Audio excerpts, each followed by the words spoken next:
The advice and opinions expressed by the host of Autism Live and her guests are meant solely as suggestion and should not be in any way construed as child-specific advice. The Center for Autism and Related Disorders advises working with a board-certified behavior analyst who has experience with autism before starting any intensive behavioral intervention. Any choices you make in determining your child's treatment are completely at your own discretion.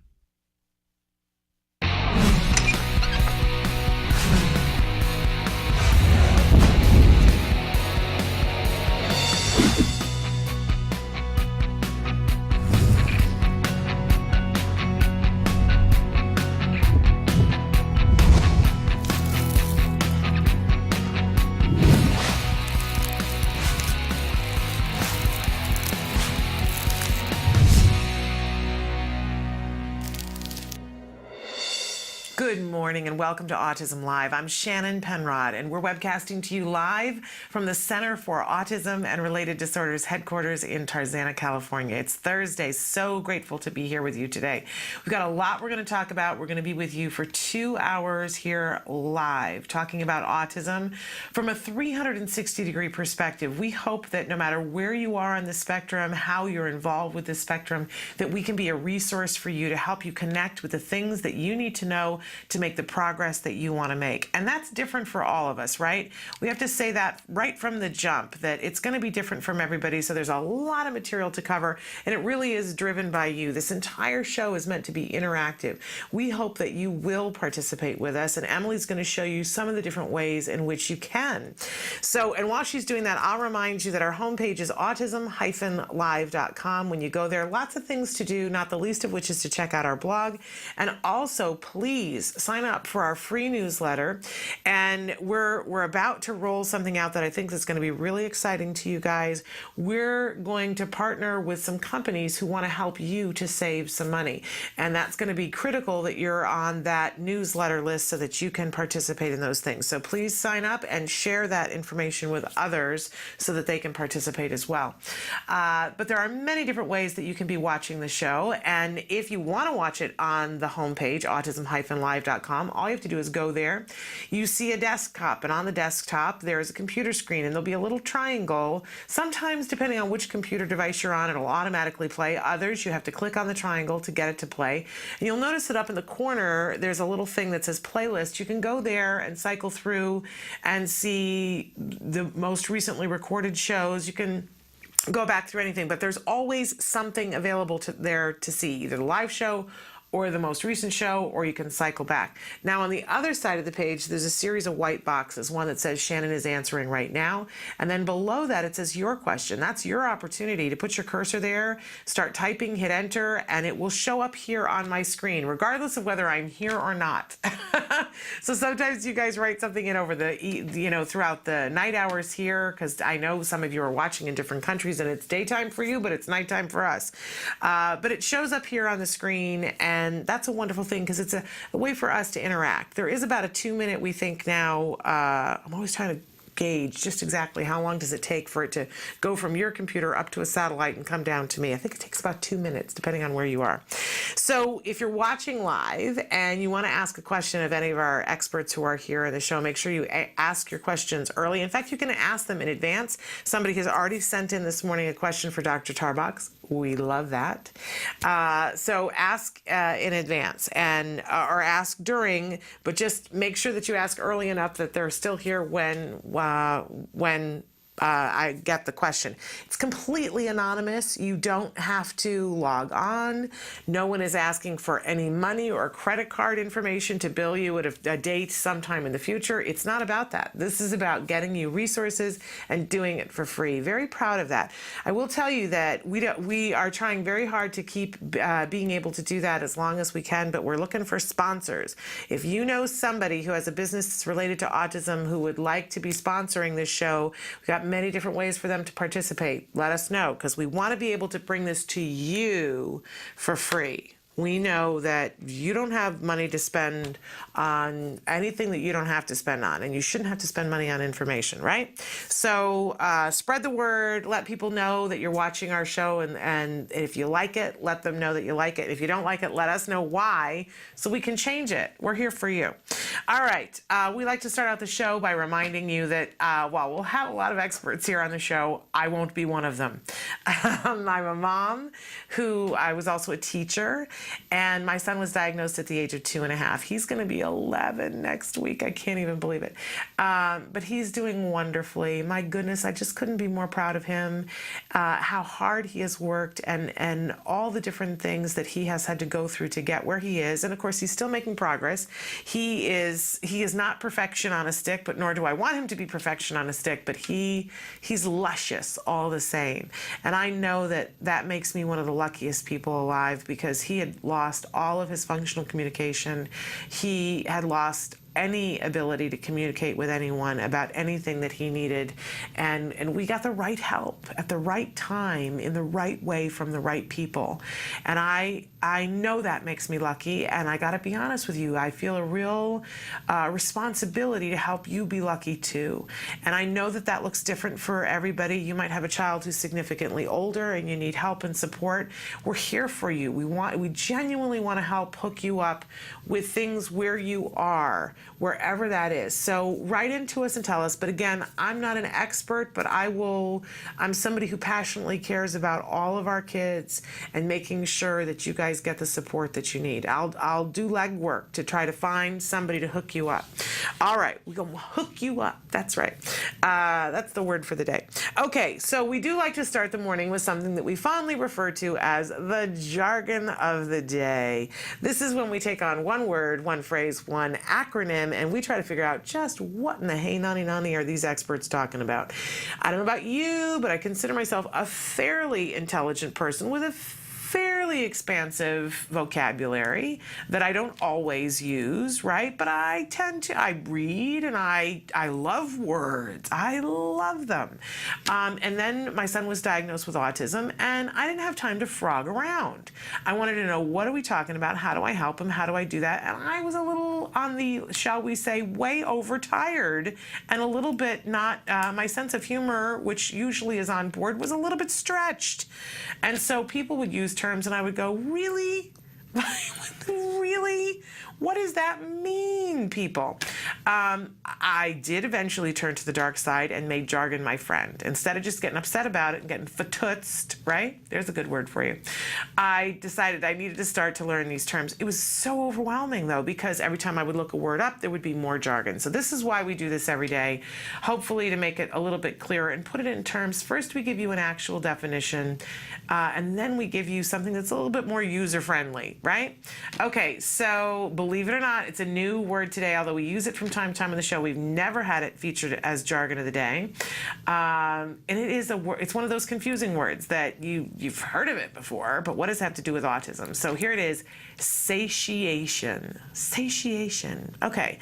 Probably not something that most of us use in our everyday vocabulary, but we certainly are familiar with the term, right? That somebody is satiated. Okay, but what does that mean, and what does that have to do with autism, and how is it a tool that we can use to get to more progress with autism? Here we go. So our actual definition for satiation is when a reinforcer loses its effectiveness due to overuse. Say what? That's what satiation means? Because I always think of satiated with being full, being, if I'm satiated, I'm full. I've had enough, right? But in autism, we're talking about when a reinforcer loses its effectiveness due to overuse. So it may be that you're full, right? It may be that you've had chocolate cake and you've had so much of it that it's no longer reinforcing to you. You kind of want to puke because you've had so much chocolate cake, right? But it can mean other things. So that's our actual definition. Our working definition is too much of a good thing. This is really how we want to think about this. That if we talked about this the other day with deprivation, and that's really, we really got to compare these two, a state of deprivation and a state of satiation. If we want to create an environment in which an individual is going to be learning and wanting to learn, we got to identify a reinforcer that's meaningful to them. Some sort of reward. What do they want? You know, if somebody says to you, you know, what is it that you want to work on that you haven't done yet?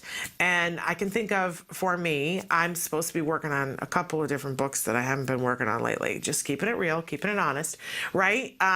And so we got to identify, in order to get me to do it and to keep doing it, I have to have some sort of a meaningful reward, right? So you might come to me and say, okay, well, you know, I'm going to feed you your favorite thing, butter pecan ice cream. And every time you get a chapter in this book done, you get to have butter pecan ice cream, right? Well, if I can go and have butter pecan ice cream whenever I want, that's not going to make me do the book, right? Because, and especially if I just went to a birthday party and ate a bunch of butter pecan ice cream and you say to me, here, sit down and write this book, and if you do, we're going to let you have butter pecan ice cream, how likely is it that I'm going to write that chapter? I can tell you it's not going to happen, right? Same thing with our kids. I gave the example the other day with Buzz Lightyear. If what your child loves is Buzz Lightyear and they want to play with their one Buzz Lightyear that's interactive and you push the button and it does all kinds of things and they just love it, right? We don't want to tease the child and say, I'm taking it away until you do this. That's not what we're about here. But we're talking about when the child takes a nap, the Buzz Lightyear just happens to go into a cabinet for a little while so that when it's time to work, Buzz comes out and he or she is so excited to see Buzz Lightyear. And we say, we're going to play with Buzz in just a second. I just need you to do X, Y, and Z. And the child goes, I want to do that because I want to get to be with Buzz.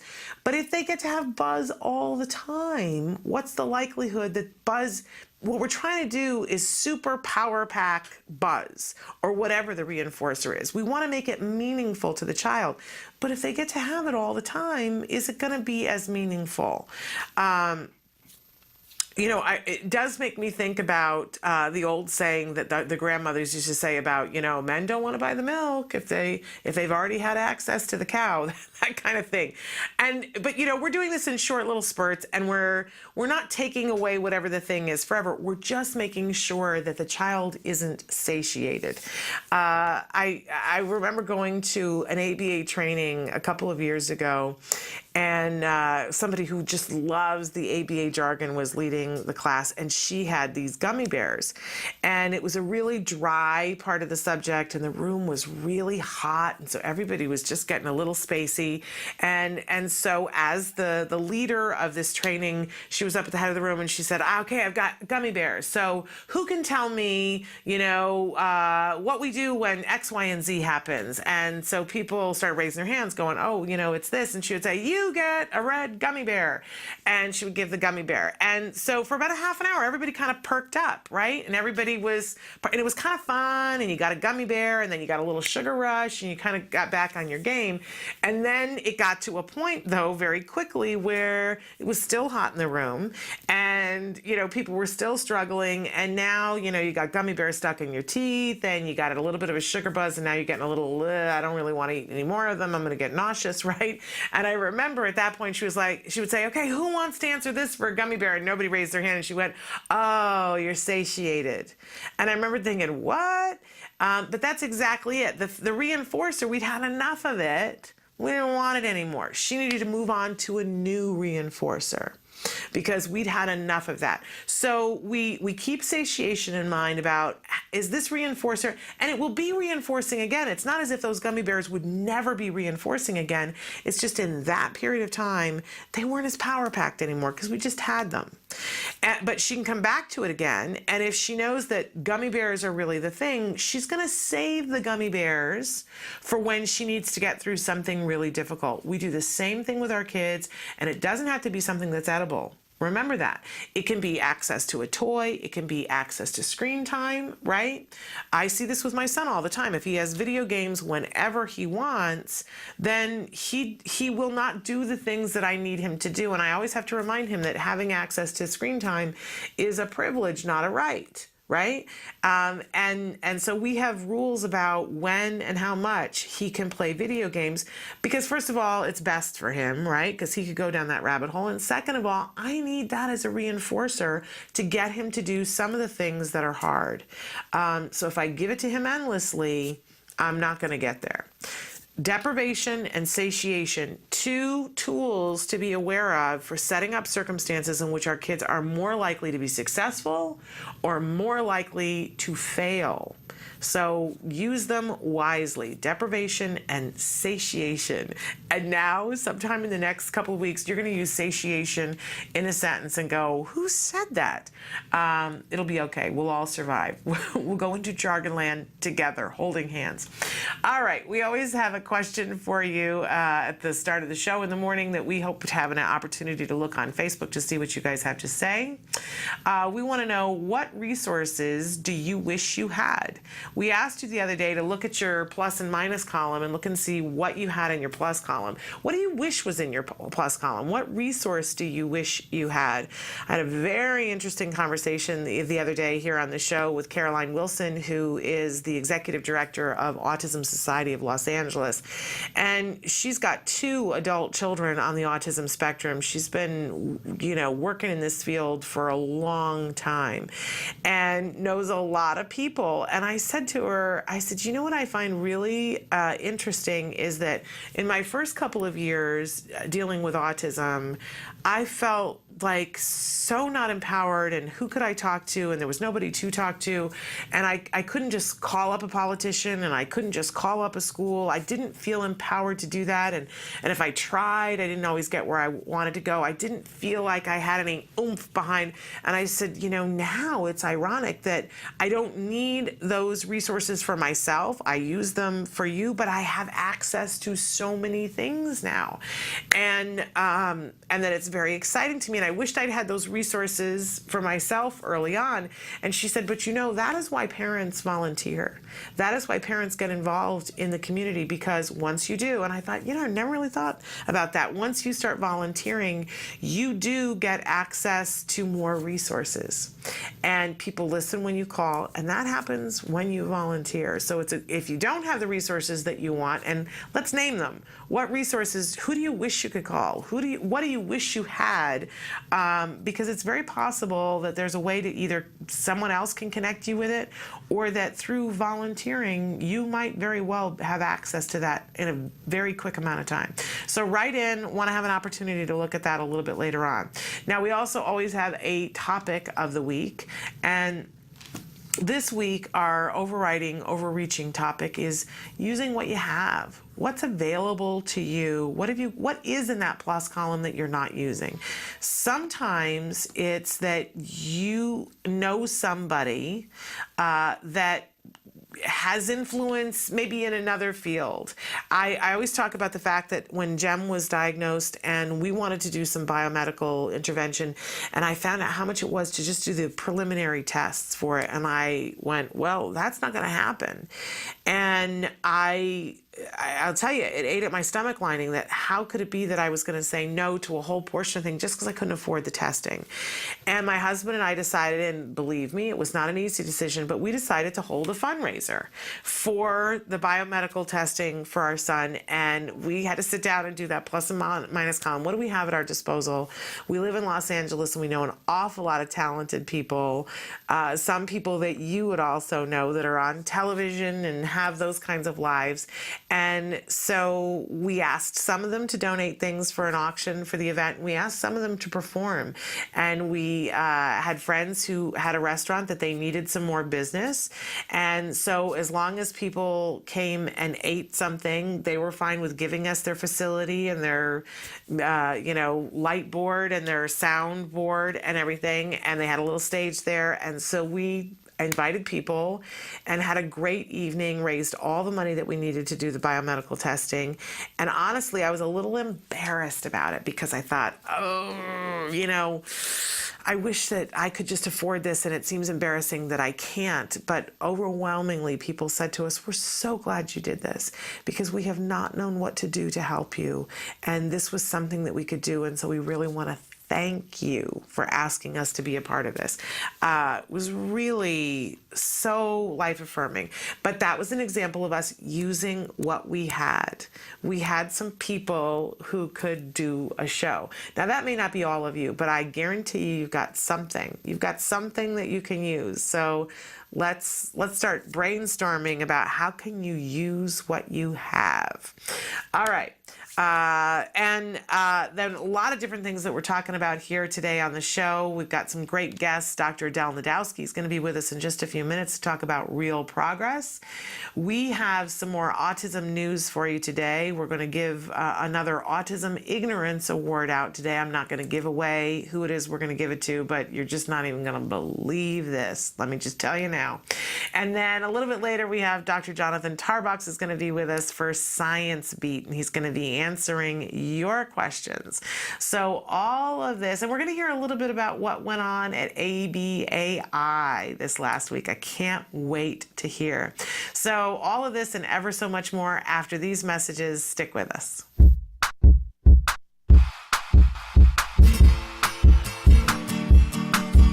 What's that? Well, in Sanskrit, that means circle. And you'll see what I mean in just a moment. Okay, the materials you'll be needing for this project are colored paper, scissors, and glue. I'm assuming a lot of you guys have made paper snowflakes before. Well, this is the same idea, except for we're going to be doing it with A, lots of color, and then B, we're going to be layering it up. So, first step we're going to have to do is fold a piece of paper so when we cut it out, there's going to be a repeating pattern on it. So what you're going to do is fold it in half. And then you're going to fold it in half again. Make sure your lines are super creased. Okay? And you're going to keep doing this. You're going to keep folding it in half as many times as you can possibly fold your paper. So now that this is folded in half as many times as I physically can fold it, I'm going to take my scissors and I'm going to cut out the excess. So here's the paper with all the excess cut off. If I open it up, boom, it's a circle, but it's missing all the wonderful patterns in here that repeat. So let's fold it back up. And what we're gonna do now is we're gonna cut the shapes in it, kind of like a snowflake. So get creative here. Remember, don't go all the way through, or else you're gonna just cut in half. So have fun with it. Okay, since my paper is, as you saw earlier, double-sided with different colors, I'm gonna cut out the center part and I'm gonna flip it. I know that sounds crazy, but you'll see what I mean in a second. All right, so let's open this up and take a look at it. Ooh, so you see that? I've got a perfect circle with a repeating pattern, exactly what I wanted. All right, so I've cut out the center part that I cut out for my whole circle, and let's open it up. Look at that, it's another circle, but it's smaller. I'm gonna take this and place this in the inside. So the basic idea of the mandala is you're gonna take your construction paper, fold it like I just showed you, and then cut different sized triangles, which will turn into circles, so there'll be layers of colors with the pattern. And of course, while you're doing this, you can talk about colors and have them work on their cutting skills. So now that I've cut out several snowflakes, I am going to start gluing them down on a piece of paper. Here's my mandala. It looks pretty finished, and it can be. But if you have an older kid and you really, really want to hone in on working on pattern making, you can take this little scrap pieces that you cut out and have them add to the pattern themselves. Well, I hope you and your child enjoyed this project and learned a lot from it. Until next time, guys, craft on. Can you see me flying by your side? Welcome back to Autism Live. We call this segment Real Progress with Dr. Adel. Dr. Adel Najdowski is here with us. Can't wait to talk to her about this because she left us last Thursday and went almost immediately to Chicago to be at ABAI, which is ABA International. Huge conference. And so I asked her today to come in and give us the lowdown. I want to know everything that happened at the entire conference, which is impossible to talk about in this format, but I want maybe give us an overriding. What was it like? What did you learn? Tell us. It was a whirlwind experience, let's just say that. Okay. Very fast, 5 days or so, completely packed with lots of fun activities, and in addition to that, lots of networking, lots of great presentations. It's like Disneyland for ABA. I feel like, having been to it once. And you've got this book on the show this. So all this book has in it are all the different things that were going to happen, right? That's how big the book is. And it just says, here are the conferences, here are the papers, here's what's being presented. It's that big of a book. Yeah, it's kind of rough because, you know, we used to be small enough to fit into one hotel. You could stay in the same hotel where all the presentations were going on. Now we have to be big enough to be at a convention center where you have to walk a really long way to get from one thing to the other. And, but the nice thing about it is that it is big enough for all of us. You can get a seat in the talks you want to go in. Sometimes in the past, you literally get told, sorry, you can't even see this presentation if you don't get there 20 minutes early. So, yeah, there's so many options of things to go to, and it's hard to even decide what to go to. Nicely enough, the website has this great way of organizing the information by different things like invited symposia or invited addresses. So I'm kind of more towards that these days, is going to the things that are invited, because I think that it has the better speakers usually that are more exciting to listen to. Some of the more cutting edge stuff. So, and you went to this for two different reasons, because you were a presenter, but you were also there as a professional to gain more information. But let's start with talking a little bit about your presentations and how that went, and because we talked a little bit last week about what you were going to be presenting on, but remind us. So on Saturday morning, we had a workshop, Angela Persicki and I, and it was on teaching perspective taking. And it was really fun. We really enjoyed ourselves because we've done similar things in the past, and with respect to all the different skills that we want to go over, hasn't been research in those areas. They just don't exist. And so we'd get up there and we'd say, okay, we're going to go over this topic, but we can only go over these things because they're the only ones with research. But this time, I normally present this kind of visual with these different topic areas around it in a circle. And this time, all of them except for two, there was some research to show. Simply because that's been our line that we've been trying to tackle one thing at a time over the last several years. And so it was really fun. And then in addition to that, we could show videos, which everyone always loves to see videos. So I thought it was a success, and I had a good time with it for sure. Really wonderful. And then, but were there two presentations that you were a part of? Yeah, so then my other one wasn't until the last day of the conference on Tuesday, and we did a symposium on talking about different technology tools and things like that for dissemination of behavior analysis. So my presentation was on the BIP builder tool that we developed and the research that we did, which basically just looked to see if it improved function-based, evidence-based, and non-punishment-based procedures being used in BIPs. And so there were lots of different speakers for that symposia, and was that the one that was being led by Dr. Mike Dorsey? So he was the discussant, So there were 4 presenters, and at the end, he got up and gave a really good discussion. So it was nice.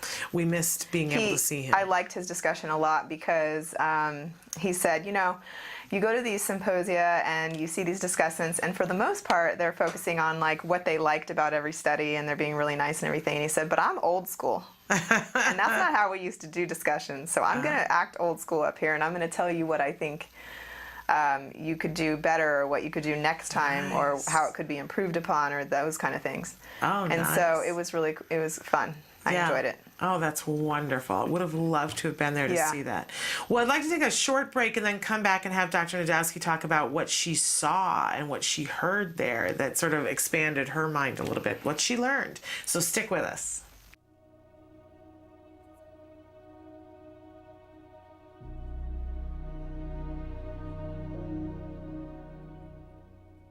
Hello, activist. Let's talk about step 8.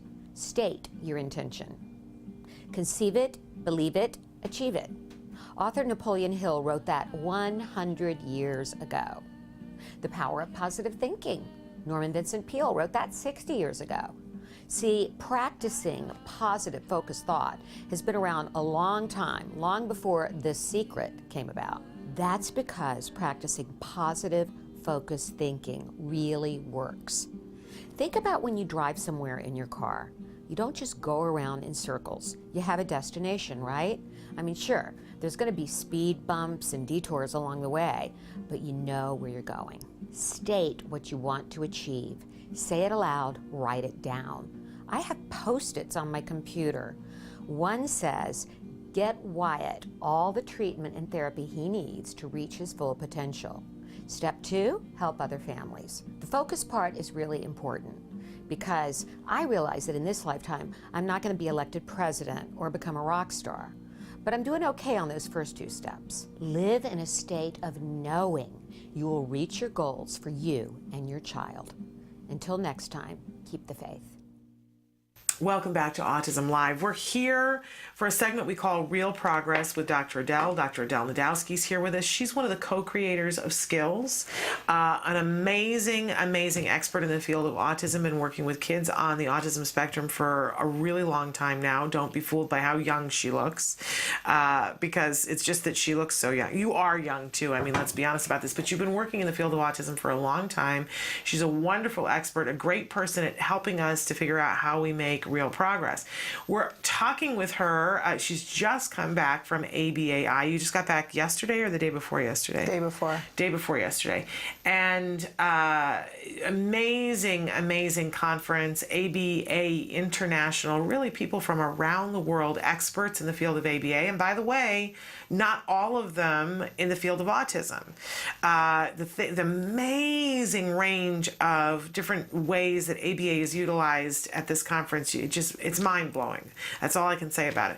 But Dr. Najdowski, we asked her to talk about some of the things that she went and viewed and heard and learned at the conference. So tell us the highlights. Well, I'm sure you guys are mostly interested in what I learned having to do with autism. Yes, probably. That's but what I'm believe interested it or not, for some reason at this conference, I noticed there was this kind of unique twist where there was quite a few presentations on things like obesity. Oh, interesting. And I found that to be very interesting, and so I kind of decided to go to a few of those presentations, and they were very good. Well, there are a lot of us. I mean, we have people who write in all the time and talk about there are a lot of kids on the autism spectrum who are overweight. There are a lot of parents on the autism spectrum who are overweight. That's true, actually. So it is a concern of ours. Yeah, I know one concern of parents sometimes is that we use edible reinforcers when we work with their kids, and they don't want their kids to gain weight. And also, kids are doing more video games and stuff, so they're not really getting out there and getting active and moving their bodies the way they should. So absolutely. I think even though the research that I saw wasn't necessarily done with kids on the spectrum, I don't see any reason why it couldn't be. So so that was definitely interesting stuff. So what did you walk away knowing that you didn't know before? Was there anything that really just sort of sparked your interest about obesity and ABA? Just really that you can use the principles to the same way with anything else to increase physical activity. That was kind of the main thing. So making it more rewarding. Yeah, goals and feedback and stuff that you would just expect, you know. Remember when we talk about executive functions, we talk about self-management, and what do we need? We need goals, and we need to break that down and have steps and feedback. And so, and then of course tracking, you know, if you track what you're doing and all that kind of stuff. So, but, you know, also I learned some interesting stuff about how, you know, just the consequences that parents provide to their children when they are engaged, and I guess you could call free play or something, whether or not that will increase them playing more and being more active, in terms of whether you're providing them with attention while they're playing. Versus, you know how parents a lot of days are on their phone and stuff like that, maybe while their kids are playing. And some interesting research that showed that if you just give attention and say like, oh yeah, I'll watch you if you play and run around, that it actually increased it more. Wow. Things like that.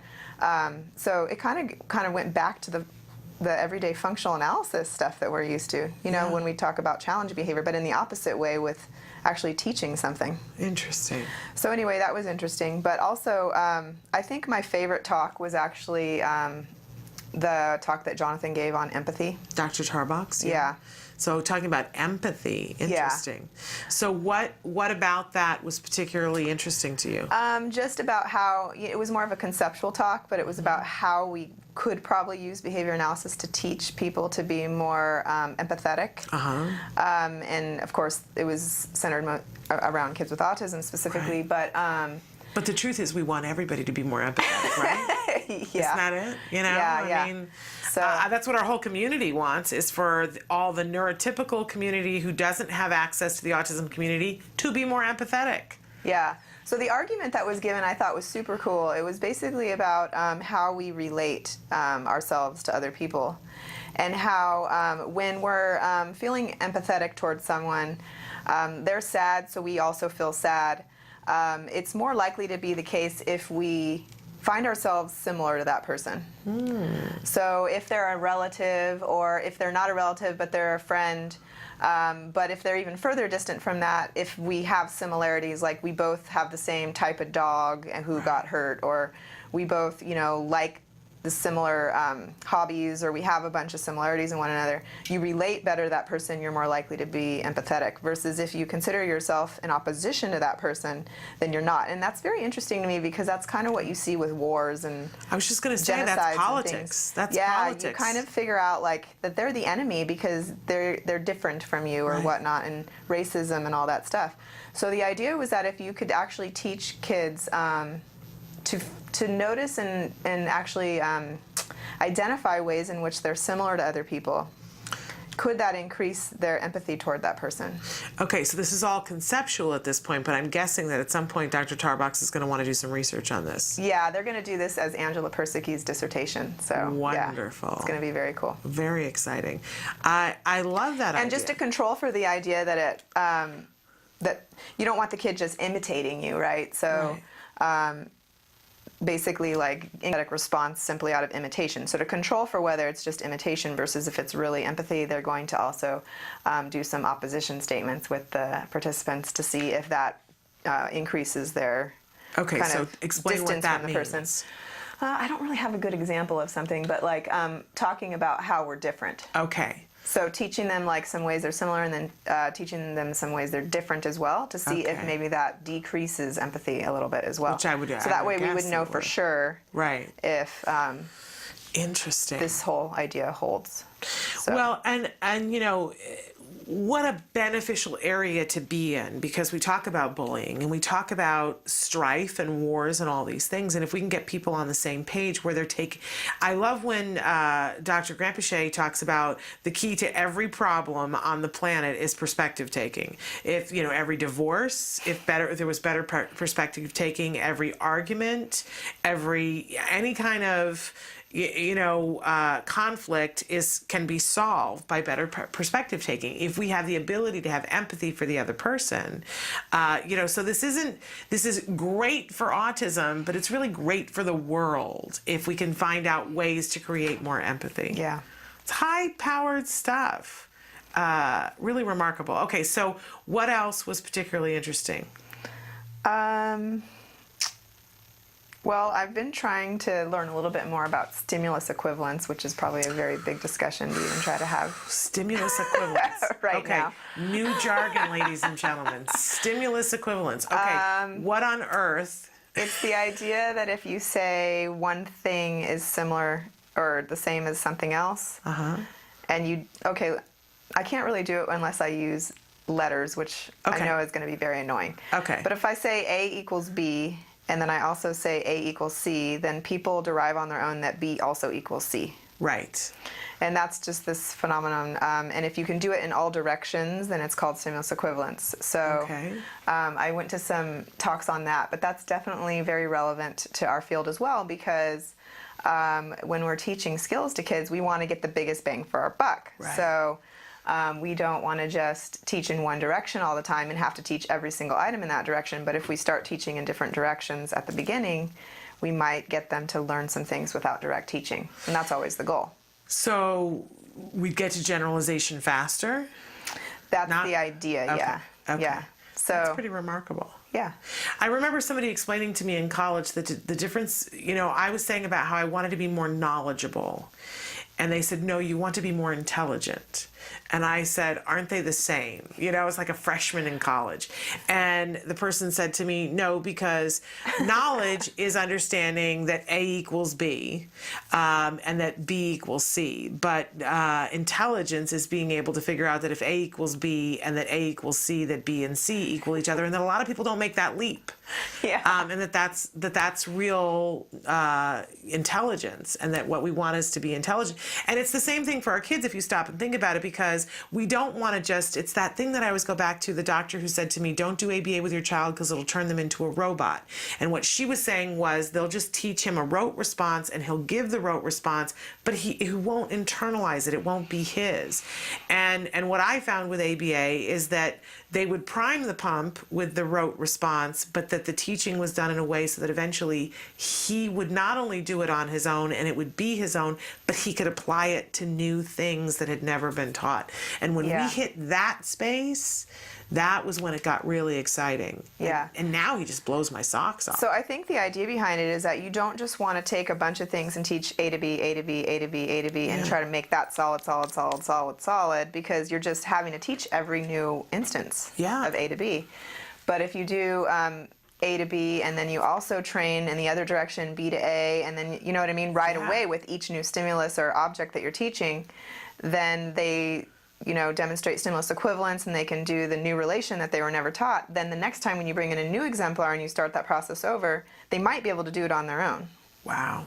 So you're saving yourself time, basically. Well, I could see why that would interest you. Yeah. That's very it's like removing steps out of the process and getting further. Cool. Yeah. So Very, it was a very cool. good conference. All right, we are going to take another short break, and we're going to be back with Dr. Najdowski. If you have a question, write it in now. What is autism? What is autism? What is autism? What is autism? What is autism? What is autism? I've been asking myself that for a very, very long time. Let me think about that one. Trying to just Let me think. Oh man, that's a rough one. Yes. Autism is a neurological disorder that affects many of our kids in different ways. It's a learning disability that affects the cognitive functions of the brain. A lot of people have the misconception that it's a disability, and it's really not. I look at it as like a special gift. When one person thinks differently from another. It's an opportunity for everyone to learn to understand someone that's a little different than them. Autism is the ability to educate. They're given so much talent in different areas. To me, autism means a chance to be with and be around people you really care about. Autism is beautiful. It's a way of seeing the world differently. Always unique, totally intelligent, and sometimes mysterious. Happiness that comes out of my son's hard work. It's a movement. Unpredictable. Abstract. Awesome. Love. The field I want to work in. Laughter, fun, joy. Autism is beautiful to me. I want you to remember these three words. There is hope.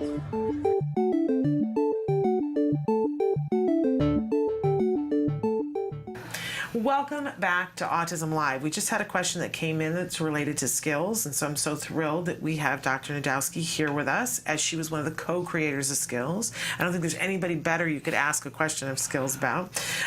They said, hi ladies, and thank you for your show and time you give to this show.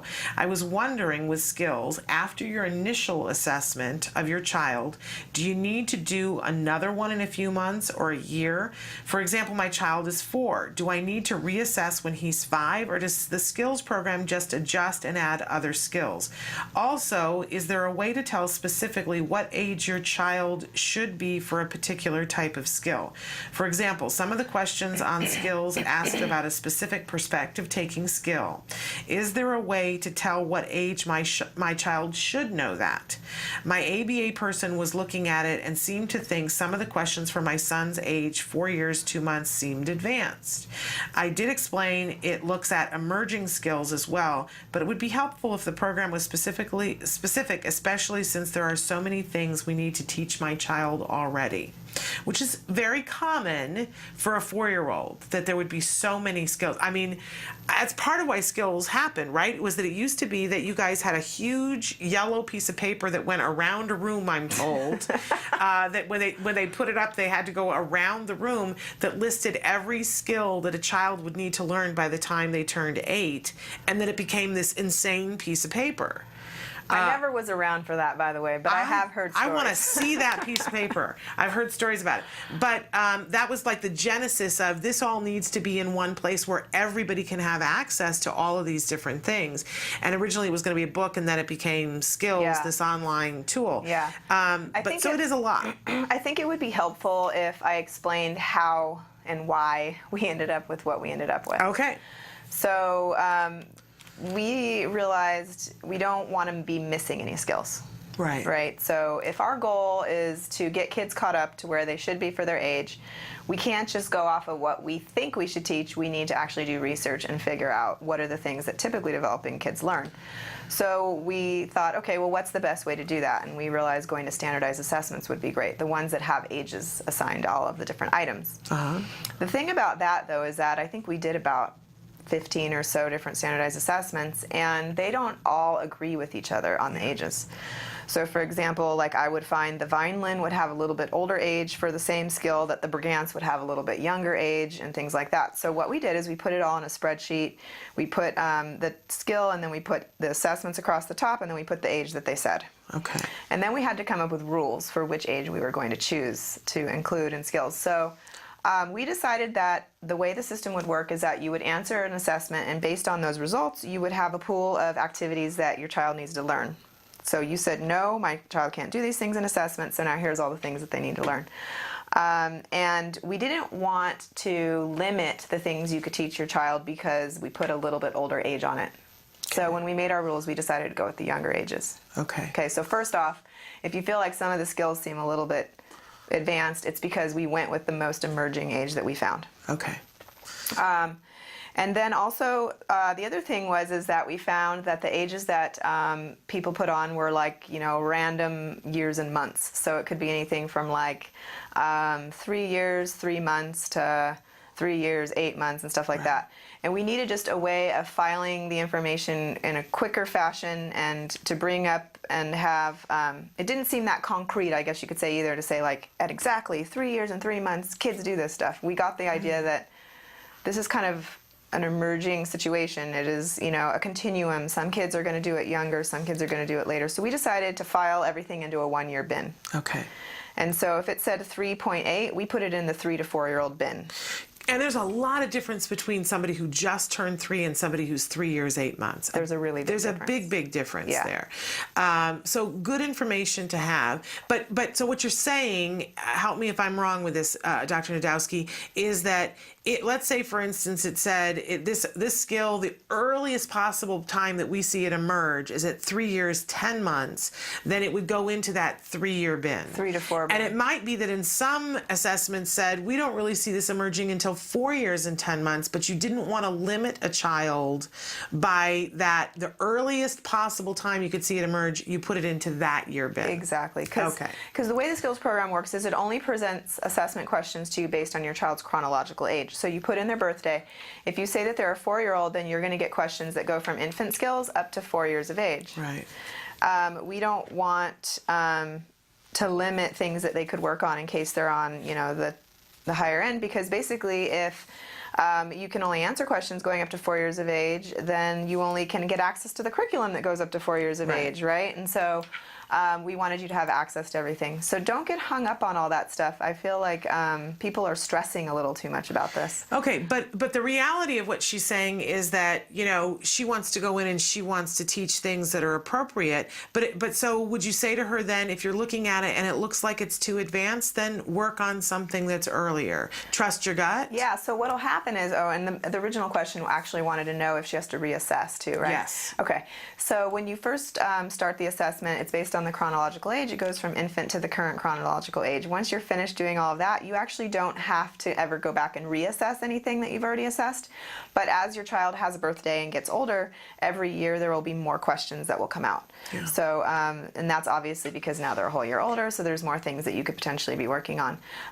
So it'll just be centered around the birth date of having to do a few more things. But you will see, in all likelihood, I mean, I know I've experienced this, that, you know, you assess the questions and, you know, you do the assessment questions, you answer them, and then you have your pool of activities. And there's no possibility with most kids that you can do all of those activities, right? So you pick and choose what you want to do.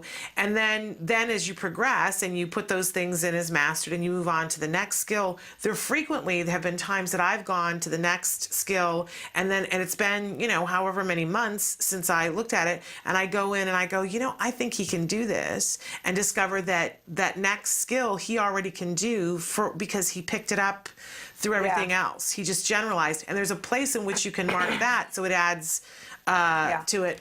But that way you know you haven't missed something. Yeah, and I feel that what this viewer is wondering is how do I know which ones I should work on? Yeah. You know, if there's all these options.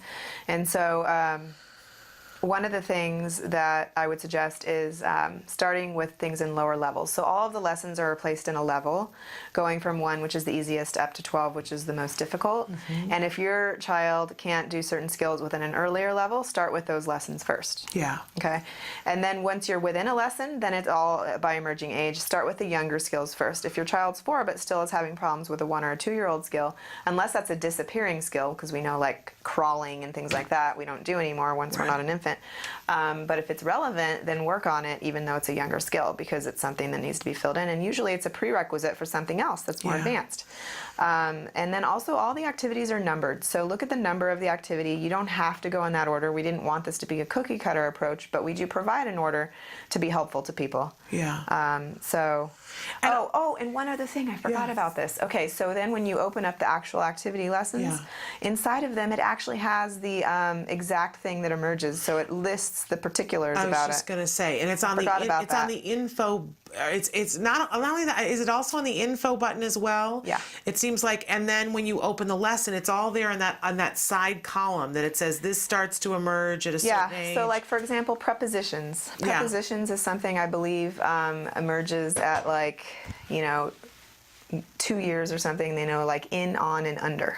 Okay, those are like the basic prepositions. But then when they get to be 3, then they're adding in some more things. And then by the time they're like 7, then they're doing some things like, you know, in between or, you know, whatever it is. So it just continues to progress, and it will list it like that by each age in terms of which prepositions they learn at those different ages. Yes, it's a world of information. That little eye icon is always one of the things that I love to click on and look at. And then once you're actually in the lesson too, when you first open the lesson, it gives you a whole bunch of information, but then there's also a button that says up at the top that says printer friendly. And I love that too. It's one of my pals in skills, because I love to go to that, and it gives me in a much shorter, without all the pretty stuff, so that I can print it.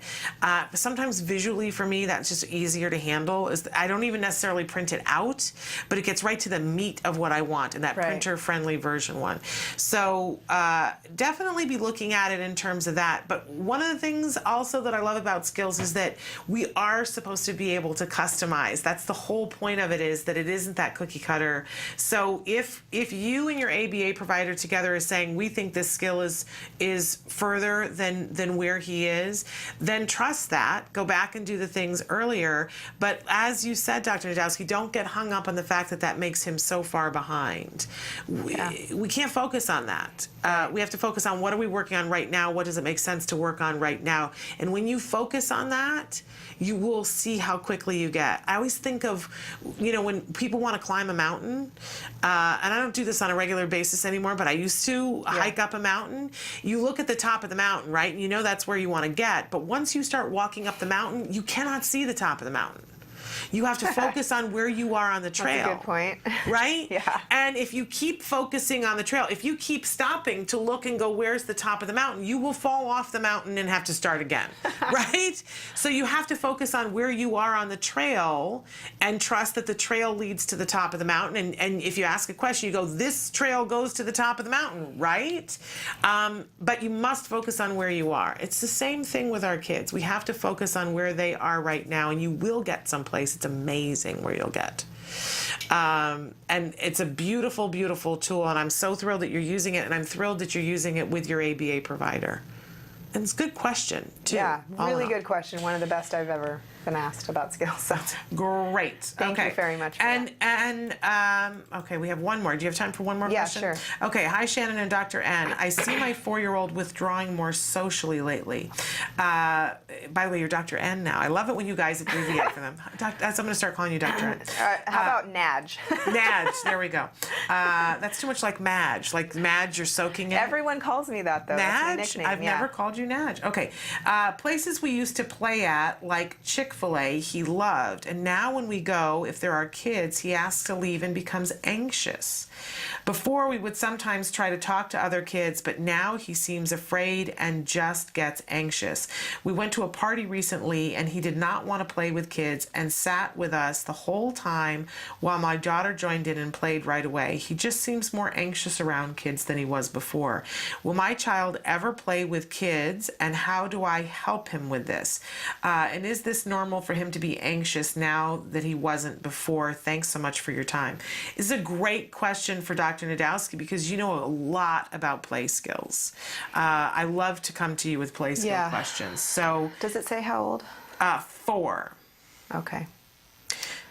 4 is a rough age, I gotta say. My memory of 4 was that when he was 3, everybody just sort of accepted him with all of his little oddities. And then when he got to 4, they were like, suddenly the other kids were more discriminating, and it made it harder for my son to approach them. And he would get no's from people. He would come up, and before he could come up to a kid in a sandbox and just grab their car, and people would go, hey, right? But then they would still get to play. And parents would intervene. Suddenly when they're 4, the other parents don't intervene, and the kids are much less likely to be accommodating. Yeah. I have a couple things coming to mind, all running at once. But anyways, the first would be to perhaps, I don't know if it's a boy. I believe so. Okay, if your son goes to a preschool or anything where you could go, or if you have an ABA provider, they could go and observe, and they could kind of see if there's any peers in the classroom who kind of spend a little bit more of their time around him, that they actually try to initiate with him, or seem interested in him. And if you can identify that, then I would ask the parents of that child for a play date, and then I would plan a very fun activity at your house. Make sure there's reinforcers that the peer gets at the end and everything else. Just simply to create a great experience for the two of them. And then perhaps you could do that multiple times and teach some different skills so that your son can feel less anxious when he's in those situations. But also, sometimes when you go to these things like parties and whatnot, it can be anxiety provoking for other reasons. Like I know some kids on the spectrum don't like loud noises. They don't like it when everyone's screaming happy birthday really loudly and blowing horns. It's a sensory nightmare. Those places where you go in and they have the, in the different fast food places, and they have the little, it's echoey chambers. Yeah. They got the plastic things with the tunnels, and at a regular birthday party, it's a sensory nightmare. So it's hard to really know exactly what the issue is as to why, you said, I think you went to the play land at McDonald's or something. It was a Chick-fil-A. Oh, Chick-fil-A, okay. But yeah, I mean, perhaps think about some of those situations as well, and maybe it's a matter of choosing different places. Yeah. Maybe it's a matter of going there when it's quieter, or going there before the party is going to happen, and give them the opportunity to practice and experience what they're going to be doing when the birthday party does happen. Yeah. So kind of doing a little bit of, we call that priming, which is like giving them the expectation up front and letting them practice it, or desensitization, getting them in a situation that's very anxiety provoking but slowly. Yeah. You know, maybe just going and stepping a foot in the door, and then next time staying for a minute, you know, or whatever. So there's all these different kind of things you can do. I hope I'm helpful. It's hard, you know, sometimes. Well, you've already given a lot of great suggestions, and we always say there's no way to give child-specific advice on the show, even in this format, even with experts. There's no possibility that we can give child-specific. But I love your idea, though, of identifying a child who is going to be conducive. We always refer to that as the bossy child factor. Usually it was a girl, but not always.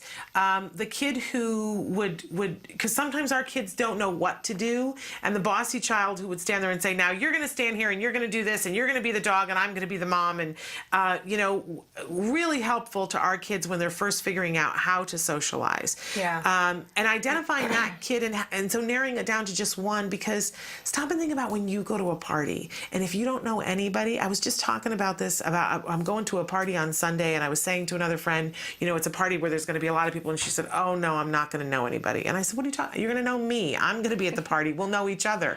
And both of us, grown adults, we were talking about how we're going to cling to each other like we're in a snowstorm at this party. So it's anxiety ridden for a lot of us when there's a whole bunch of people. And if you don't have somebody to go through it with, you know, it feels overwhelming to us. Maybe they can go together to the event so that they show up together. But also, I just thought of another thing, and this is this actually really worked for me with my son. When he was about 4, I signed him up for this little basketball class at this, you know, community center, and he would not go in and play the basketball. He would sit outside and cry the whole time. He had all this anxiety about going in there. And then one of the times, I decided first off I was going to keep going. I didn't stop. So 3 times in a row, he just sat there the entire time and never went in the room. I think it was the 4th time I got there early. So we got there, and no one was there. And he was crying and whatnot on the way from the car to the place, but then when he saw no one was there, I walked in and I started throwing a ball, and then he came in and he started throwing a ball, and we were playing together throwing a ball, and we were having fun. And then one child showed up and trickled in, and what happened, he and that one child interacted, and they had a good experience. That was reinforced. Another child slowly joined, and so he was there first and was able to mingle with the only other 1 or 2 children. And I think that would work for adults going to parties, by the way, too. I think being one of the first people there. Yes, so you actually have to talk to people. You know, it's awkward But let's admit, let's call it what it is. It is something that raises anxiety in a lot of people. That doesn't make us wrong, right? It's just, how do we get over it? But doing it in smaller amounts, I like, you know, separating it into, and having it not be at the height of what causes the anxiety. I think so anyway, that might be something to try too. I don't know. Absolutely. That's a research study we need to do probably. There you go. But, you know, do us a favor and write back. Try a couple of the different things. You know, put your gut to work here and say what you think might work for your child. Try a couple of things. And please write back to us, because we love to hear back from you about what works and what doesn't work. And that helps somebody else down the road, too. And I encourage you to watch. Dr. Grandpichet did a 2-part series for us just on anxiety and autism. It is something that our kids experience. And by the way, all of our kids, whether they're on the spectrum or not, but it can be particularly difficult with our kids with autism. And so help yourself to understand, you know, what's happening. Really great. It's on our YouTube page it's called The Anxiety Show, and it's part 1 and part 2. I think that might be very informative for you. All right, we are out of time with Dr. Najdowski, but thank you so much for filling us in on all these things. We are going to take a break and go to the A Word. This is an ongoing documentary being made here at the Center for Autism. I've lost my train of thought for a second. The Center for Autism and Related Disorders. That's what I'm talking about. Following a little boy, Jack Riley, who was diagnosed with autism at the age of 2. And at this point in the series, they've really gotten into intensive behavioral intervention in the home. We see that he's making lots of progress, which doesn't mean that it's always easy. Sometimes you take 2 steps forward and it appears that there's 1 step back as they work on things, getting him ready to take on some of the bigger things like his fear of food. So take a look. This is the A Word.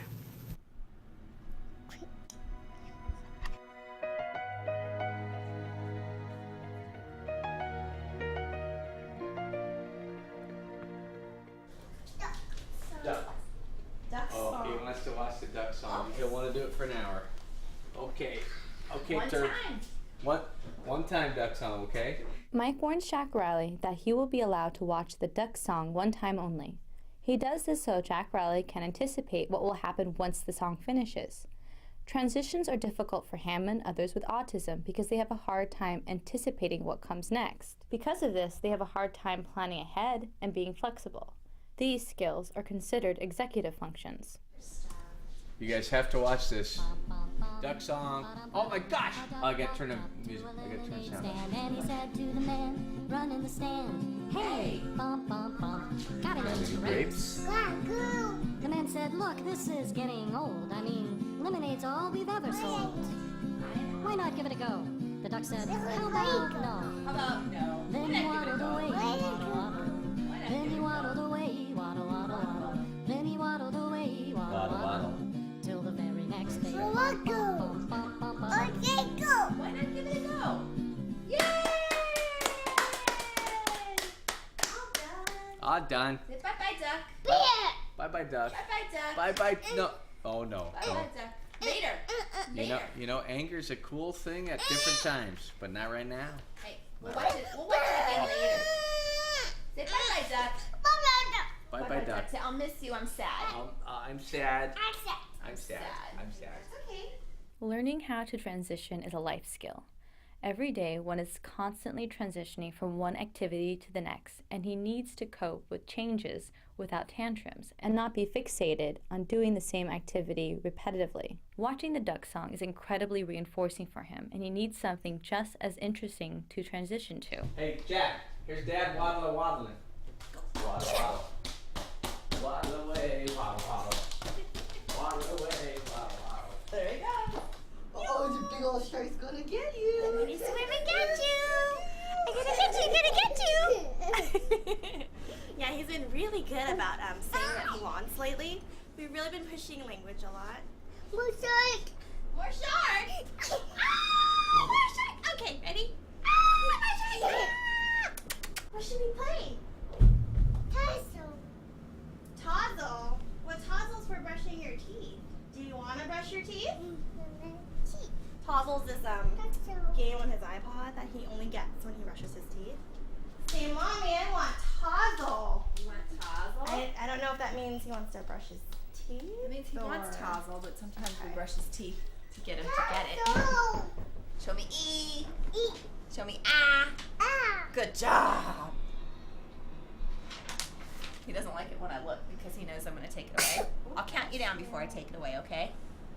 Cheryl's tactic to help Jack Riley transition to the next activity is to count him down. He understands that once she reaches 1, that the preferred item will be taken away. No lollygagging. 5, 4, 3, 2, 1. Ready? Okay. Toothbrushing. We're going to go like this. Ow. Hey, that's not how we do it. Watch Mommy. Can you do that? Do that. 1, 2, 3. Yay! Good job. Yay, Jack Riley, Good tozzle. job. That was pretty good. 5, 4, 3. Sit down. Hi, buddy. Sit Are you down. brushing? 3, 2, 1. Yes, I know you know. Okay, we're gonna go bottoms. Like that, okay? Ready? You can do it. 1, 2, 3. Yay! You did it, Jack. Good job. Good job, Jack. Jack Riley, we're gonna say bye-bye to Tozzle. Are you ready? Can you give me Tozzle? 5, 4, 3, 2, 1. Okay, give it to Mommy, please. Good boy. I know it's hard, isn't it? Can you march back to Mommy? March, march, march, march, march, march! A taste of honey. Taste of honey. And you hug your mommy. That's kind of nice. You want your ears kissed or your nose? Ears. You want your ears kissed or your eyes? Ice. No. You want your ears kissed or your chin? Chin. Where's your chin? Ears? Welcome back to Autism Live. From time to time, we like to feature something on the show that we refer to as the Ignorance Award, the Autism Ignorance Award. And we have a very special Autism Ignorance Award today to be given to PETA. PETA, of course, which stands for People for the Ethical Treatment of Animals. Now, I'm going to be honest with you that used to be that I supported PETA and I even would donate to PETA because I am a person who is for the ethical treatment of autism. It just depends on what you consider ethical. This is what it boils down to, right? Because I take issue with now, especially today, with some of the things that PETA thinks are ethical. What has this got to do with autism? Well, a couple of years ago, they started a campaign and it got some negative feedback, so they did away with it, but they thought they'd roll it out again. So there are some billboards that you may see out and about and around by PETA that feature, here it is, Emily is showing it to you. So instead of got milk, they say got autism. And if you read the fine print, it says, has your child got autism? Learn about the link between autism and dairy products at PETA.org. And if you go to their site, they, I've got the article right here, and it's one of the top ranked articles. And they talk about some studies about the effects of dairy in general on individuals, but specifically about what it does in creating gastrointestinal problems with children with autism. Now, I am a parent. Let's really understand here that I am a parent who took my child off of milk products and saw a benefit for my individual child.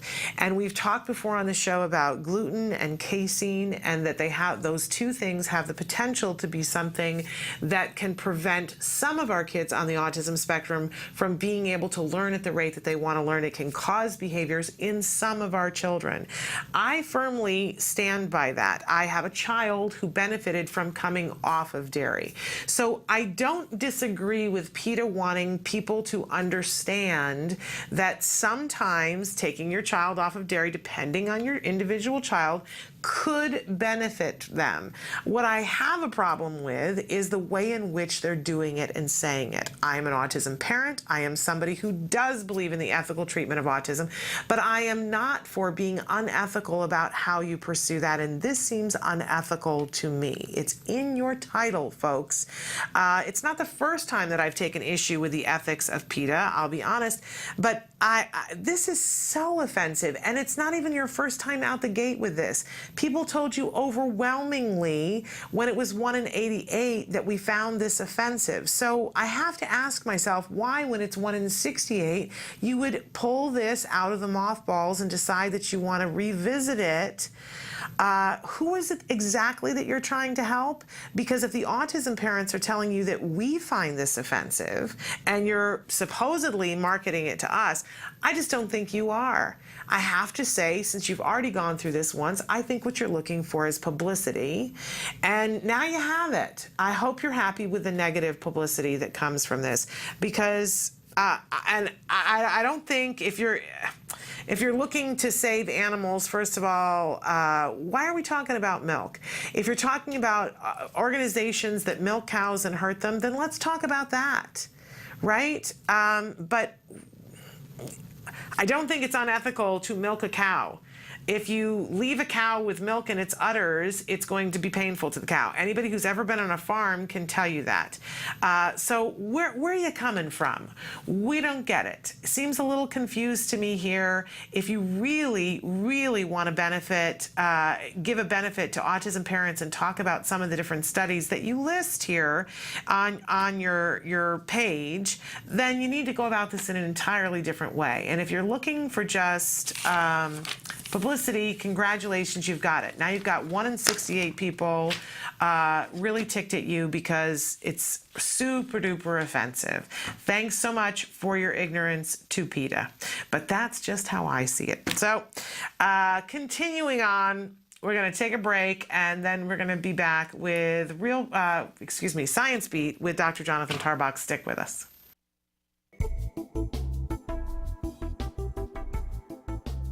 Skills is an online program that provides assessment, curriculum, positive behavior support planning for challenging behavior, and progress tracking, and it does this all in one place. The Skills Assessment and Curriculum addresses 8 areas of development, which even includes advanced higher level areas such as executive functions and cognition, which pretty much makes Skills the only ABA-based set of curricula for teaching more complex skills, things like problem solving, planning, self-management, perspective taking, and even inferring and predicting others' private events. Skills is a 4-step system. Step 1 is to add the child to your account. Step 2 is to start assessment. The Skills Assessment is the only ABA-based assessment with psychometric research demonstrating the language subscale to have excellent reliability. Every area of human functioning and typical child development from infancy to adolescence was researched, making the Skills Assessment the most comprehensive of its kind in the world, and we're quite proud of that. Skills is easy to use. Simply click Start Assessment and begin answering questions. Or simply type in a keyword, find specific activities to assess, and add activities to treatment. Step 3. Choose activities. Once you've completed the assessment, Skills selects from a pool of 4,000 activities categorized by age, level, and skill type to provide you with exactly those activities each child needs. Start by choosing a curriculum, then a lesson, and finally an activity. Click the information icon to view prerequisites, ages in which targets develop, examples, and IEP goals. Click the video icon to watch a short video. Once you've identified an activity you want to teach, adding activities to treatment is a snap. Step 4. Start treatment. Here you can access customizable activity lesson details, add your own customized targets and exemplars, and edit an activity status such as introducing or mastering it. You can even print handouts such as worksheets, tracking forms, visual aids, and other materials. Skills also offers multiple progress charts mapping curriculum progress, lesson progress, and cumulative number of activities and targets mastered over time. The Skills language curriculum is categorized by verbal behavior type so that users can identify progress for verbal operants, such as echoics, mans, tax, and interverbals. Skills is one of the only programs that provides the ability to write behavior intervention plans, or BIPs, for challenging behavior. With just a few clicks, the outline of the behavior intervention plan is written for you and ready to be printed and implemented. You can learn more about Skills today and get started by visiting us at www.skillsforautism.com, or you can call us at 877-975-4559. Skills. Progress starts here.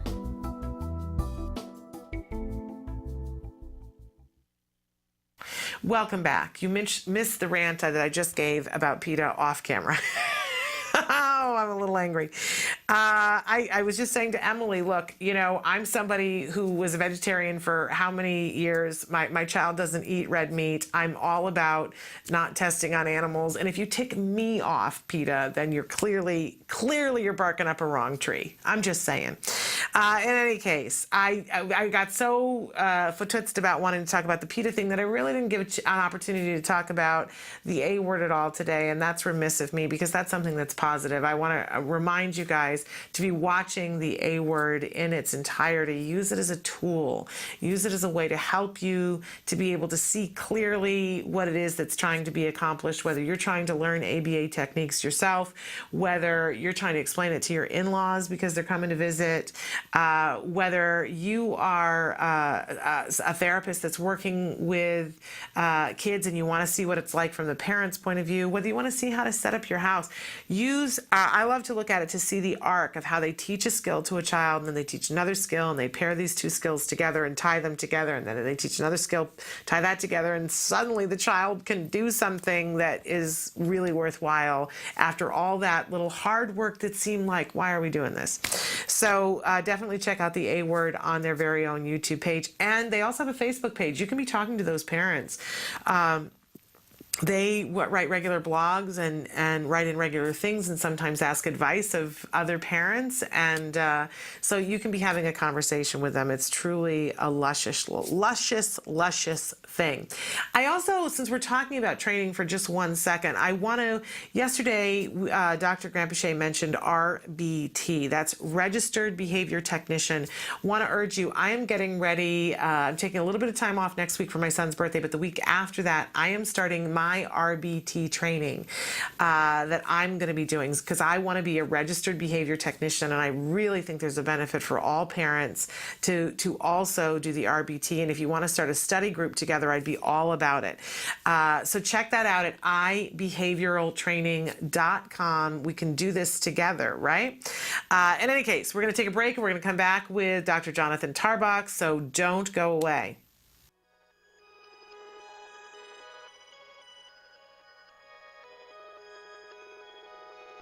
When Maddie was diagnosed, I'll be honest, I was very ignorant on what autism was. I knew that autism was basically something that hit boys at the age of 2 to 3. They shut down, and sometimes you think of the typical Rain Man movie. And with Maddie, she was doing all the same signs and symptoms of a typical child with autism spectrum disorder. Stand up. She didn't even acknowledge us coming into the room. She had barely any eye contact. She didn't interact with her sisters. She didn't really do anything. She just basically lined up her toys, and that was about it. We have a team of 7 volunteers, or 8 now. We have 8 volunteers, including my husband and I. And I'm the team leader, and so I do all the curriculum and get everything ready each week. Jana was downstairs until 11 o'clock at night working on curriculum, going through 2 different textbooks.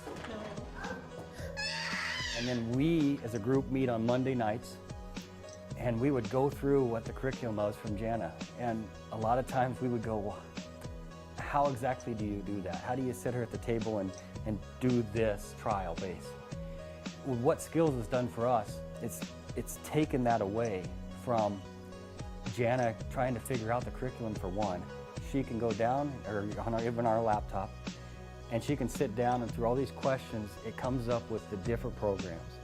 At least for me, it was a relief off my shoulders. I was worried that I might be missing something, missing a curriculum that maybe she needs to know, where Skills, they have every possible thing your child needs to know from 0 to 7. They have a program for that. What noise is this? Good job! Every program that we did with her, I knew it was specific for what she needed to learn. Because before Skills, it was a lot of, okay, well, is that really age appropriate for a 2-year-old? You know, because it's not generalized. It's anywhere from 0 to 7. This is what your child needs to know. In most manuals, you'll find. But for this, okay, yep, she should be learning this. And no, she's not 4 yet. She doesn't need to know that yet. We are so fortunate that Jana was able to attend a conference put on by CARD that opened the door for Skills, and that there's no looking back for us. We started using the program in November, and it seemed like by January something just clicked, and she has completely kind of came out of her fog that she was in for quite a while. I have never read a documented case on any child that has not benefited anything from applied behavior analysis, and now with this new Skills and being, you know, like the E version of ABA, I can't imagine it doing anything harmful to their child. It's nothing but exponential growth for us. To see her now, it just blows us away. I mean, we call her our little miracle child because in 7 months' time, she has just blossomed into this normal, functioning child, and suddenly, we joke about it all the time, like suddenly we have twins. If you're even thinking about doing it, do it. Because the absolute worst thing you could do is do nothing at all. And even if you use this program and it's just a single mom or a single dad working in the evenings with their child, this program is going to benefit them. It's going to show you where they are, it's going to show you where they need to go, and it's going to show you what skills and how to get there. It is an online book on how to help recover your child.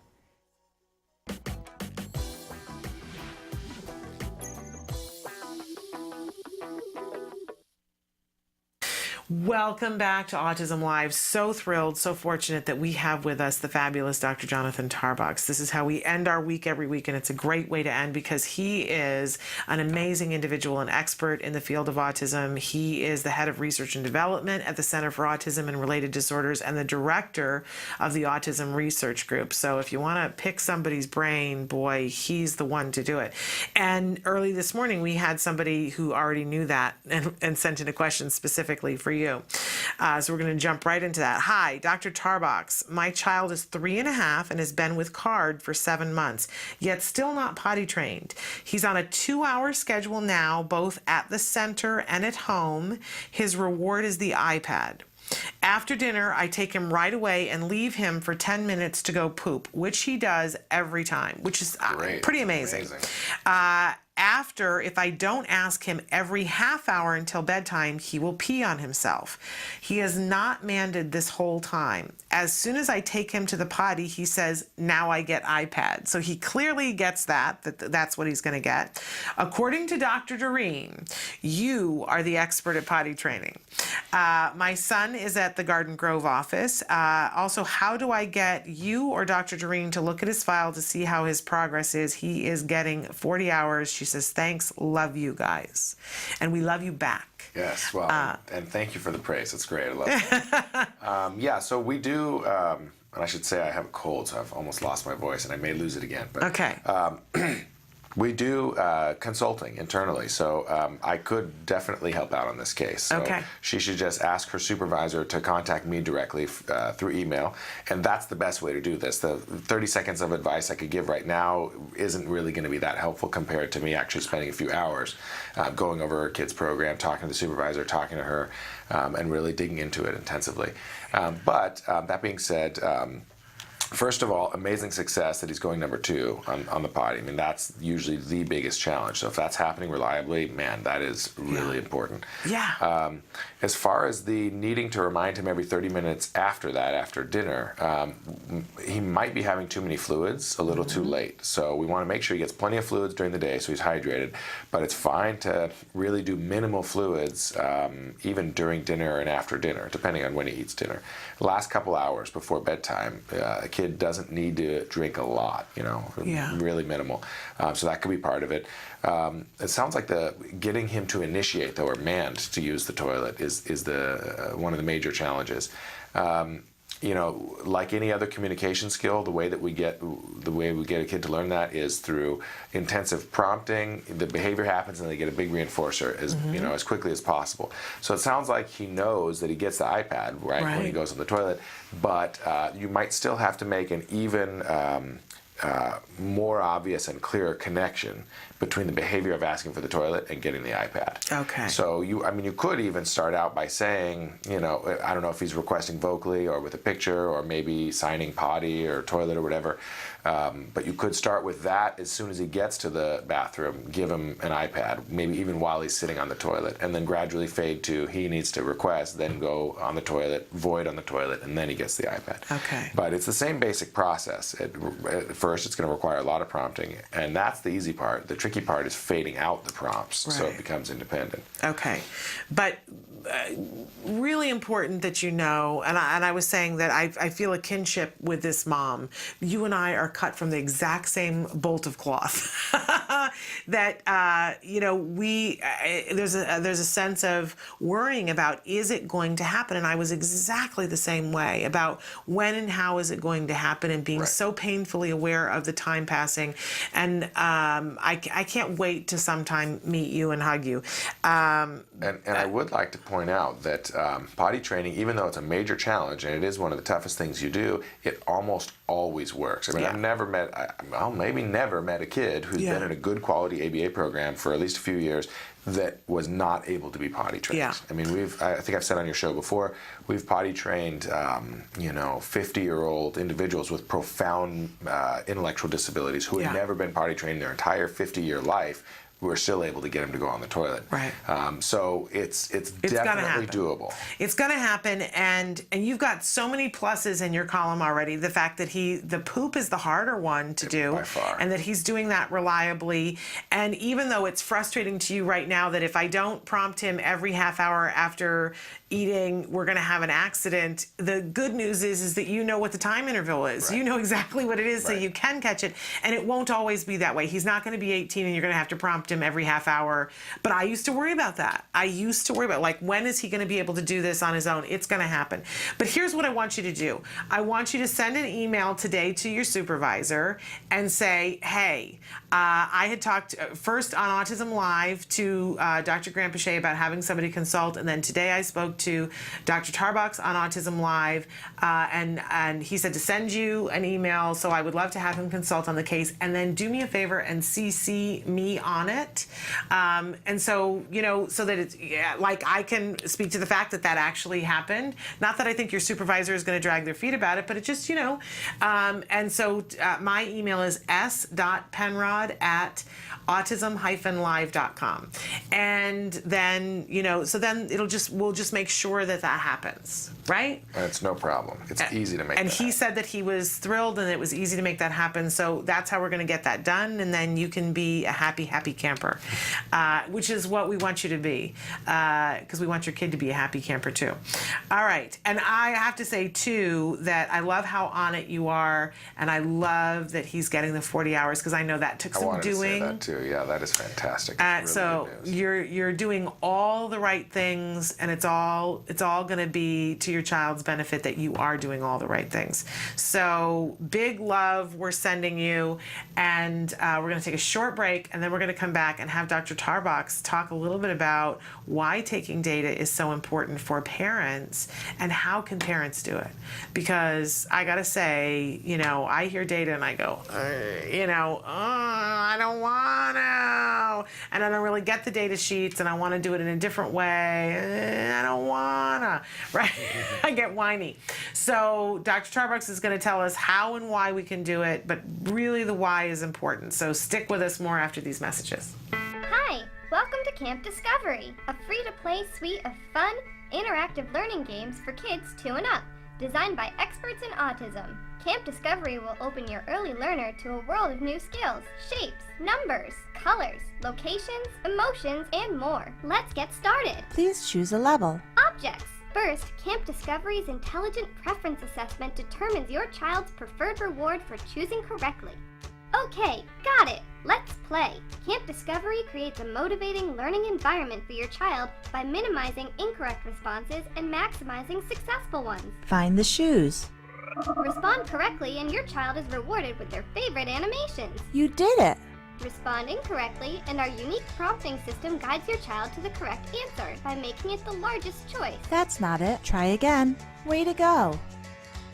Continue to answer correctly and the size gradually reduces until the child makes the correct choice independently. You win. Success! Rewards motivate learning. Complete a round and your child is rewarded with a fun mini-game.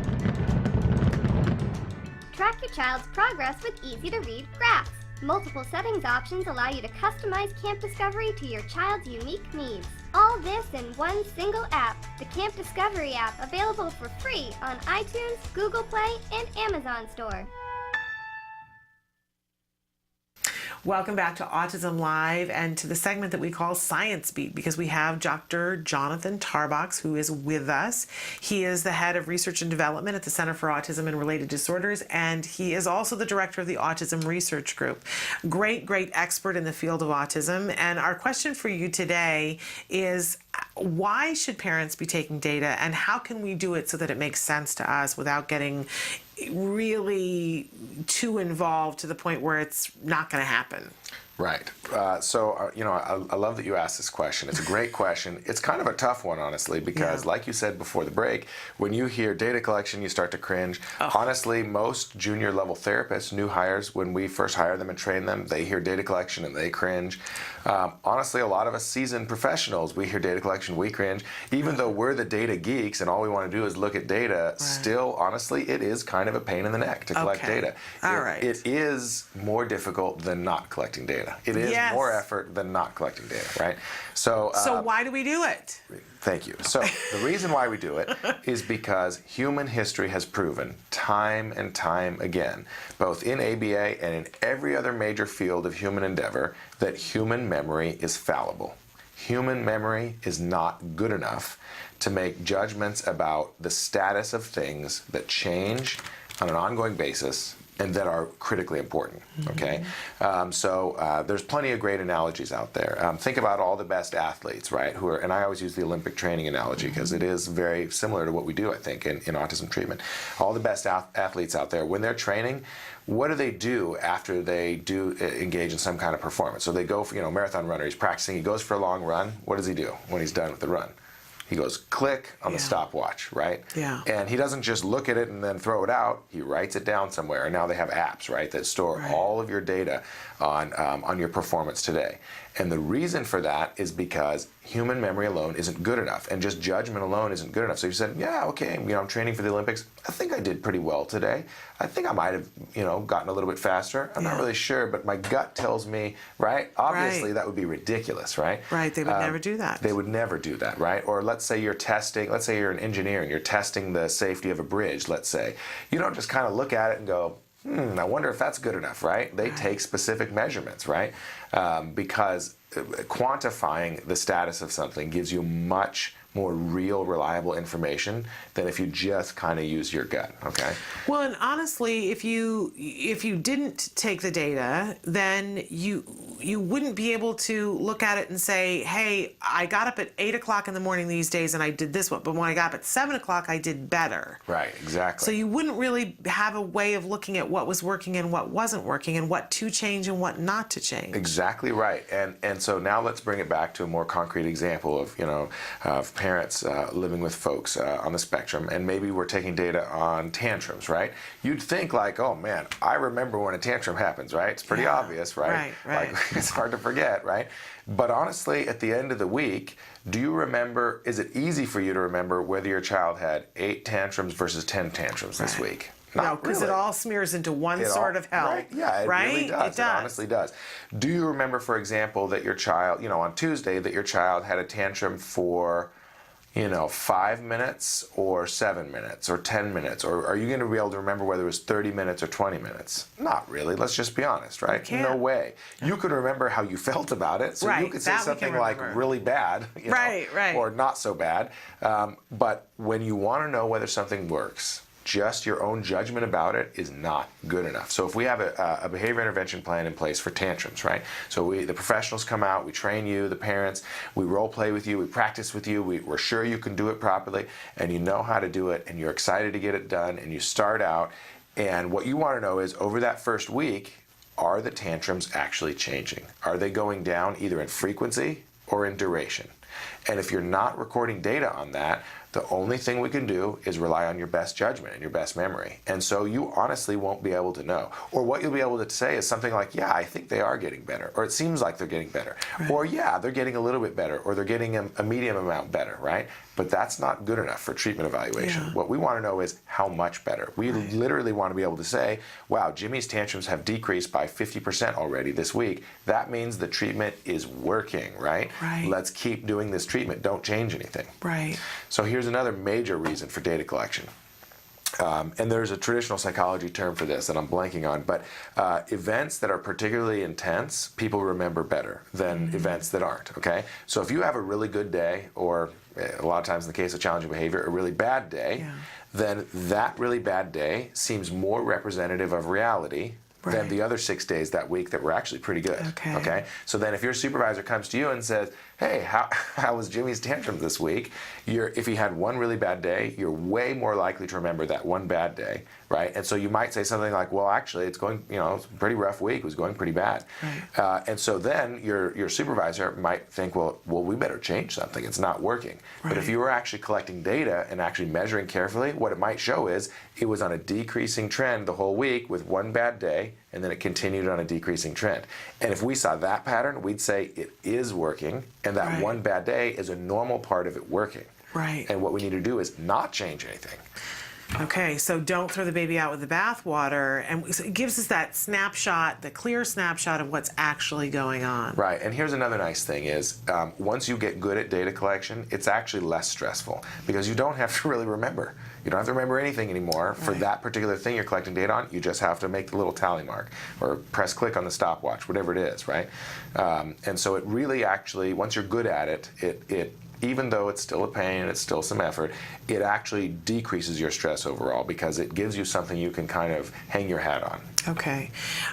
Really important. So we're going to take a short break, and then we're going to come back and talk about how do we take the data. Like, how do we know which thing to take the data on? I think for me, that's, I obviously I can't take data on everything, so what am I taking data on? So stick with us. We're going to find out the shortcuts to how a parent really can do this. So stick with us. The Institute for Behavioral Training provides courses in applied behavior analysis for the treatment of autism. Access IBT e-learning videos on the move and learn at your own pace.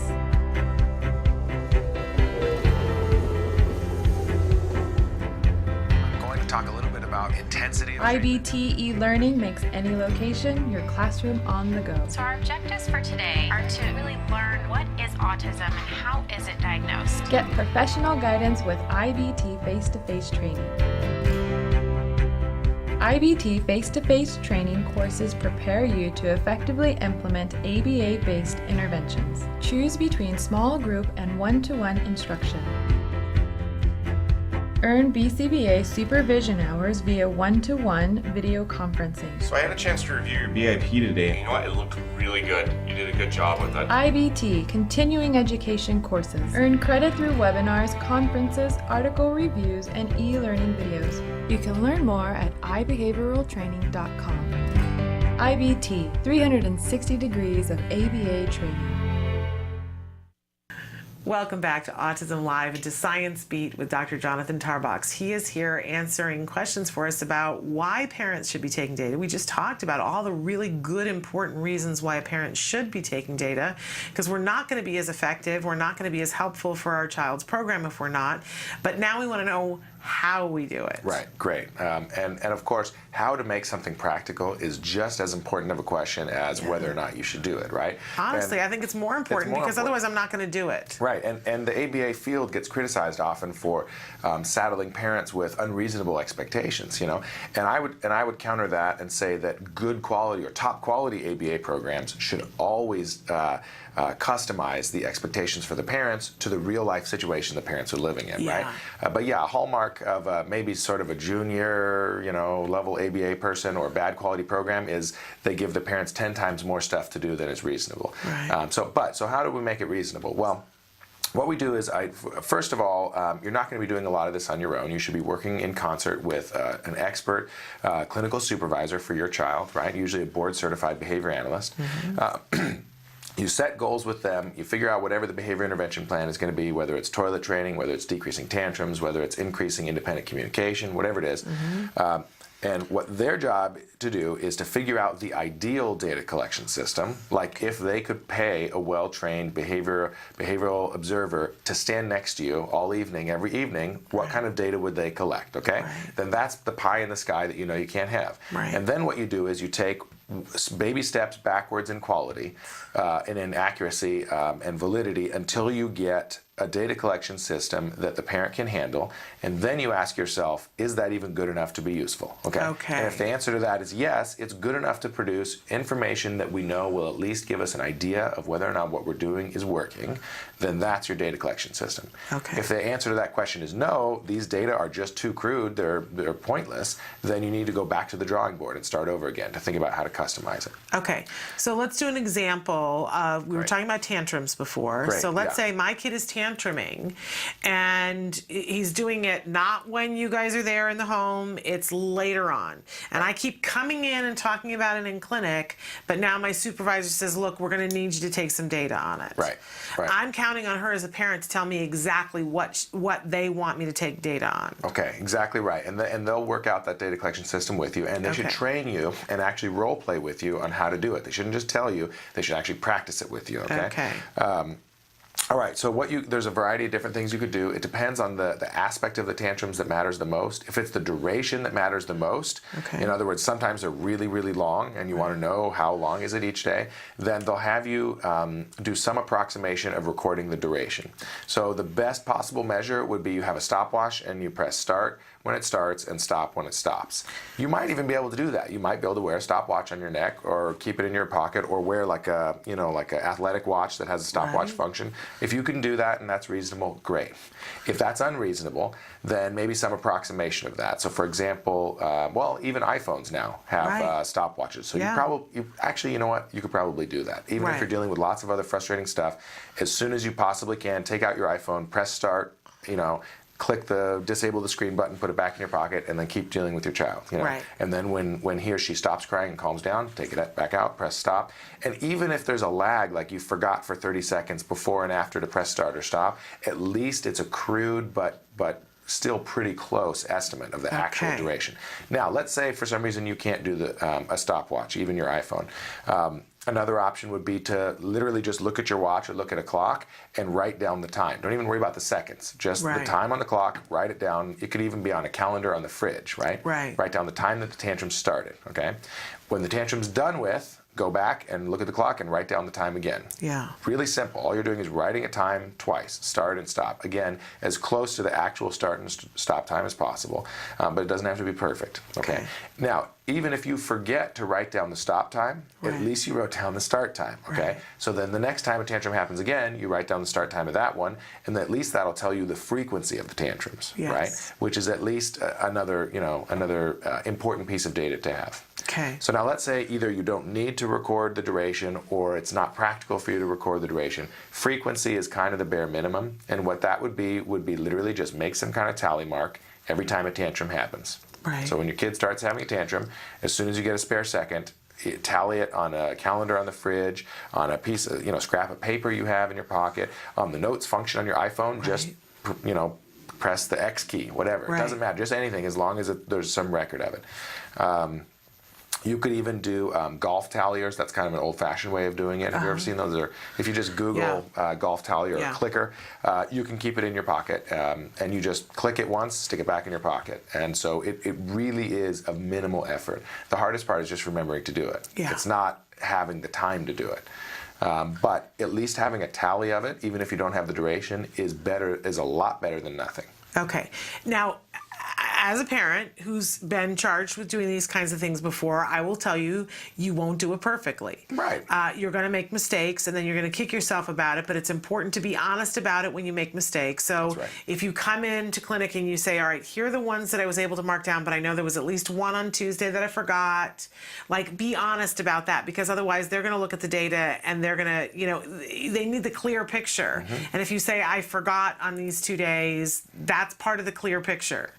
Absolutely. Lying to your kid's clinical supervisor is not helpful, okay? It isn't. And even though you feel like a dork, you will feel like a dork. You're like, it was a simple thing. I was just supposed to do that. But, everybody gets it. You're busy. And I'm here to tell you that if they're a good quality clinical supervisor, they're not going to guilt trip you for it. They're not going to be angry with you. They're going to say something like, okay, let's figure out how we can make this system work better for you. And you move on from there. I can't tell you how many times I have blown it. Everybody does. I'm honest about it. Behavior analysts blow it on the job sometimes. You know, in the heat of the moment, you forget to do what you're supposed to do. Nobody's perfect. But you have to be honest. Some data collection is a lot better than none. And the exact same systems that we just talked about would also work for toilet training. So you wouldn't need to record the duration, but you'd record maybe the time, each time that your child has success. Each time they void on the potty, just write down the time of day. That's it. Think about how simple that is. It's not a lot of work to do that. And it'll make a huge difference because it'll show those successes should be increasing over time if the potty training's working. You could also write down the accidents too. Each time they go in their pants, write that down in a separate column on a scrap of paper, and those should be going down over time. And I gotta say honestly, for everybody watching, that it helps your team, but it also helps you because it makes us mindful. And there's a big push right now towards mindful living, mindful thinking, being aware of what's happening. And sometimes that's hard when you've got a kid on the autism spectrum. You don't really want to look at that kind of stuff. We want to be floating on that river in Egypt denial. But it is easier when you are mindful. And I'm the person who goes kicking and screaming into that, but it is easier once you look at it. And it makes your life better. It makes your life fuller. Yeah. And it makes you feel satisfied, honestly. Really? When you mindfully, actively observe whatever that is that matters to you. Obviously, it matters to you. Otherwise, you wouldn't be doing the intervention. Right. Right? So if you're actively observing, wow, my kid went on the toilet, that's awesome, write down the time. It makes you feel good at the end of the day when you look at your calendar or your iPhone or however you're collecting data and you say, wow, 3 times today, that's huge. That's awesome. It does make it more meaningful. All right, we're going to take a short break. We're going to come back and talk a little bit with Dr. Tarbox about his experience at ABAI. We already heard from Dr. Najdowski that she felt that of everything that she saw, that his presentation was the best. It's pretty high praise, I got to say. We're going to hear from Dr. Tarbox about what he enjoyed, even with the cold, at ABAI. And then we've got a couple of questions that you guys have written in that we're going to ask him before we're done as well. So stick with us. We'll be right back.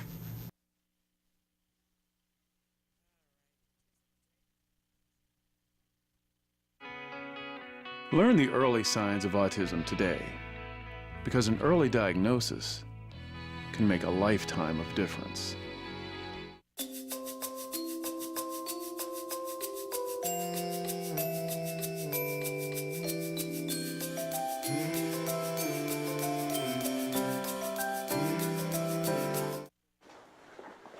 Hey, I made your favorite. With real egg noodles and bite-sized chicken, Campbell's Chicken Noodle Soup is the one kids love. Mmm, good. Come and get this on.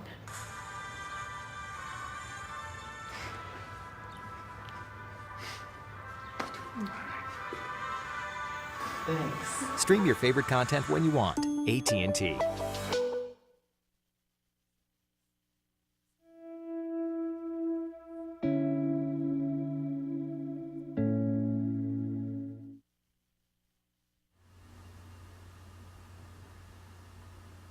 He didn't speak till he was almost 5. There's a time when my wife and I just didn't think we'd ever have a conversation with him, and now he can build and program computers from scratch. We kind of really consider Reese a huge success story.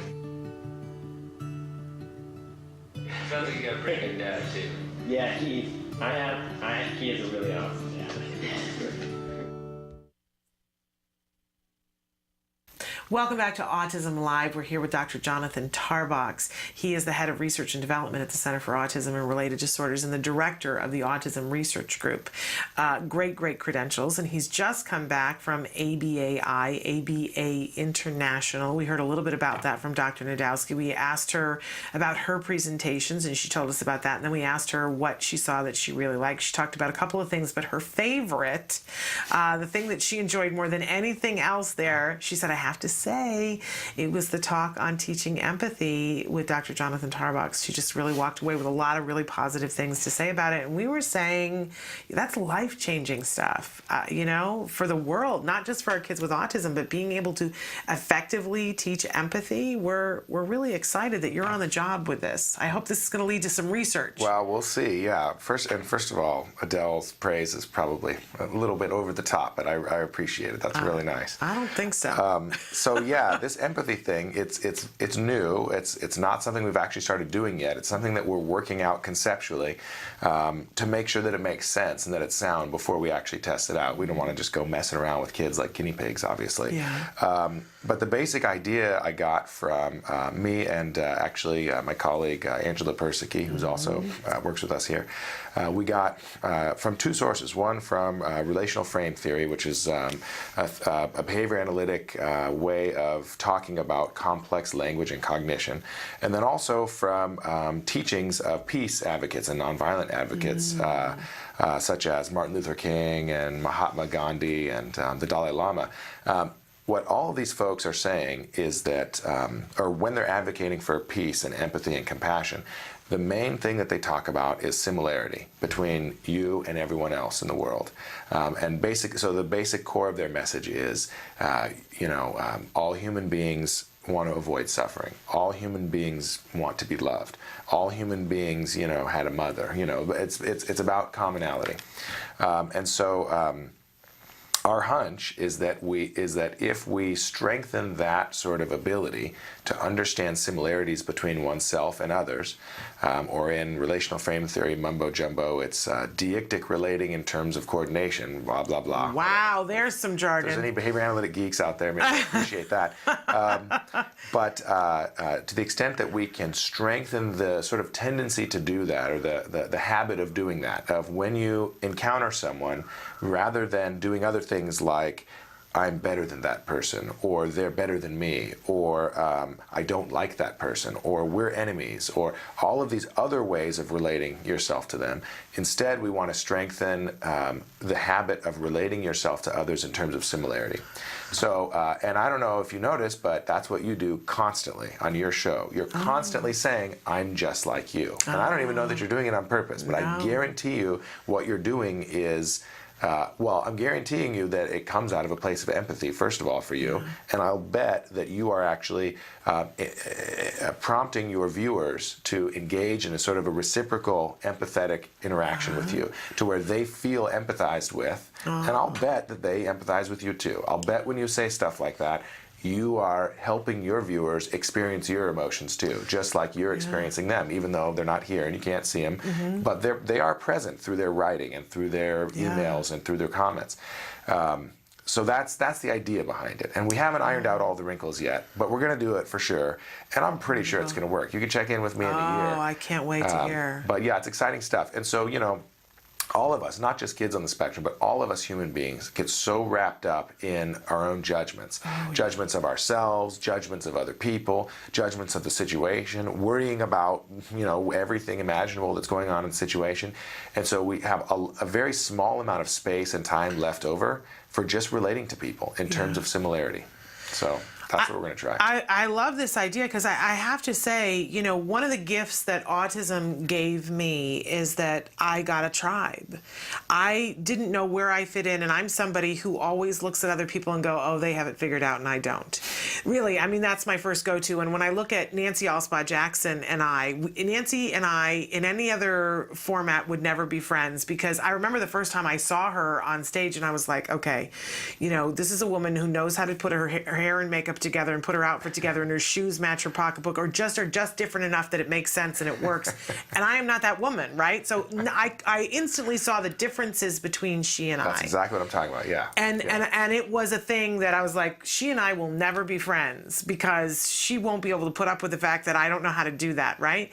And she's a lovely, luscious friend that I have now, because we are parents of children on the autism spectrum, and everything else doesn't matter. That's right. And I can say to her, sometime you'll have to take me shoe shopping, Nancy. And she says, I'll be delighted to do that. I can help you with that. And it doesn't matter to me, because, and I always say, I've never yet met an autism parent that I didn't like, because we're part of a tribe. But you're believing that you're part of a tribe is something that you're doing. It's your behavior, right? Or some people will call it cognitive activity, call it whatever you want, but it's an action that you're engaging in. You're believing, you're perceiving that you have similarity with them and that you belong to the same group.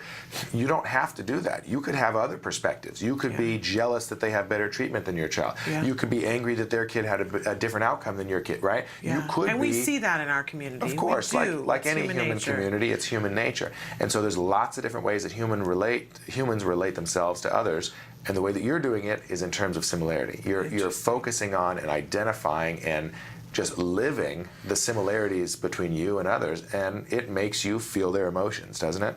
And it's so much more pleasant to see the similarities between us.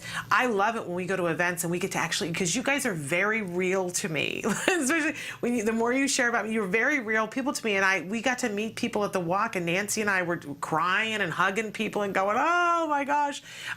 You know, it was very exciting for us. So and doesn't it make your life like a better place to live? It is. Even when you're sharing someone else's pain. That's a whole lot better than resenting that person. Oh, and, it's so much nicer than the previous, you know, judging myself based on what you can do or what you have. That's not a good place. Not a fun playground to live in. So our goal is to help high-functioning kids on the spectrum get in that cool playground to live in, and to strengthen that repertoire. And it's all part of perspective taking, really. Yeah, You know, but it it's really is. Yeah, so we'll see. Remarkable. Absolutely love it. We're like really running out of time, so I'm going to pose this question. What do I do if my insurance and school district won't own up to being responsible for funding my child's program in school? He needs support in school. Insurance says it's against protocol. Not necessarily, right? I would say you probably know this stuff better than me, but I know that, you know, if you want insurance to pay for it, it has to be medically necessary. If you want the school district to pay for it, it has to be part of an appropriate education for your child, right? And you can argue both. I mean, there are ways that you can get both of these people to pony up, but the main thing is to not enter into this argument with them where they're pointing the finger at the other one. Go to them for the things that they need.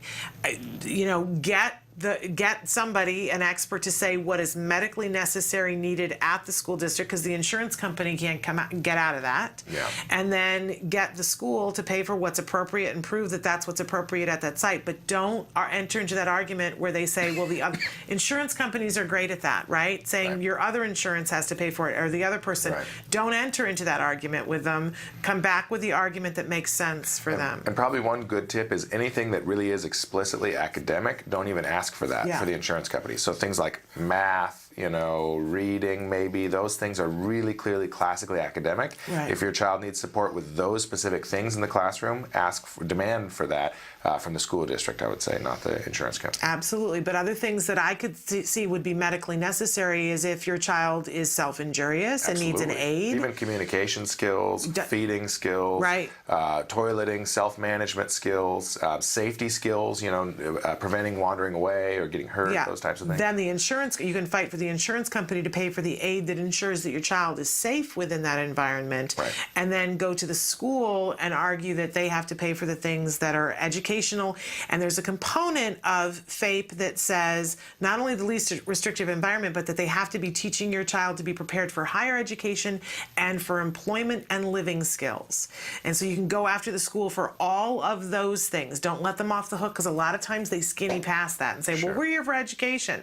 No, not just that. It says in FAPE that they have to be preparing your child for higher education, for living skills, and for job skills. So chase them for that. We're out of time, but thank you so much, Dr. Jonathan Tarbox. Thank you to Dr. Adel Najdowski. It's always wonderful to have you here.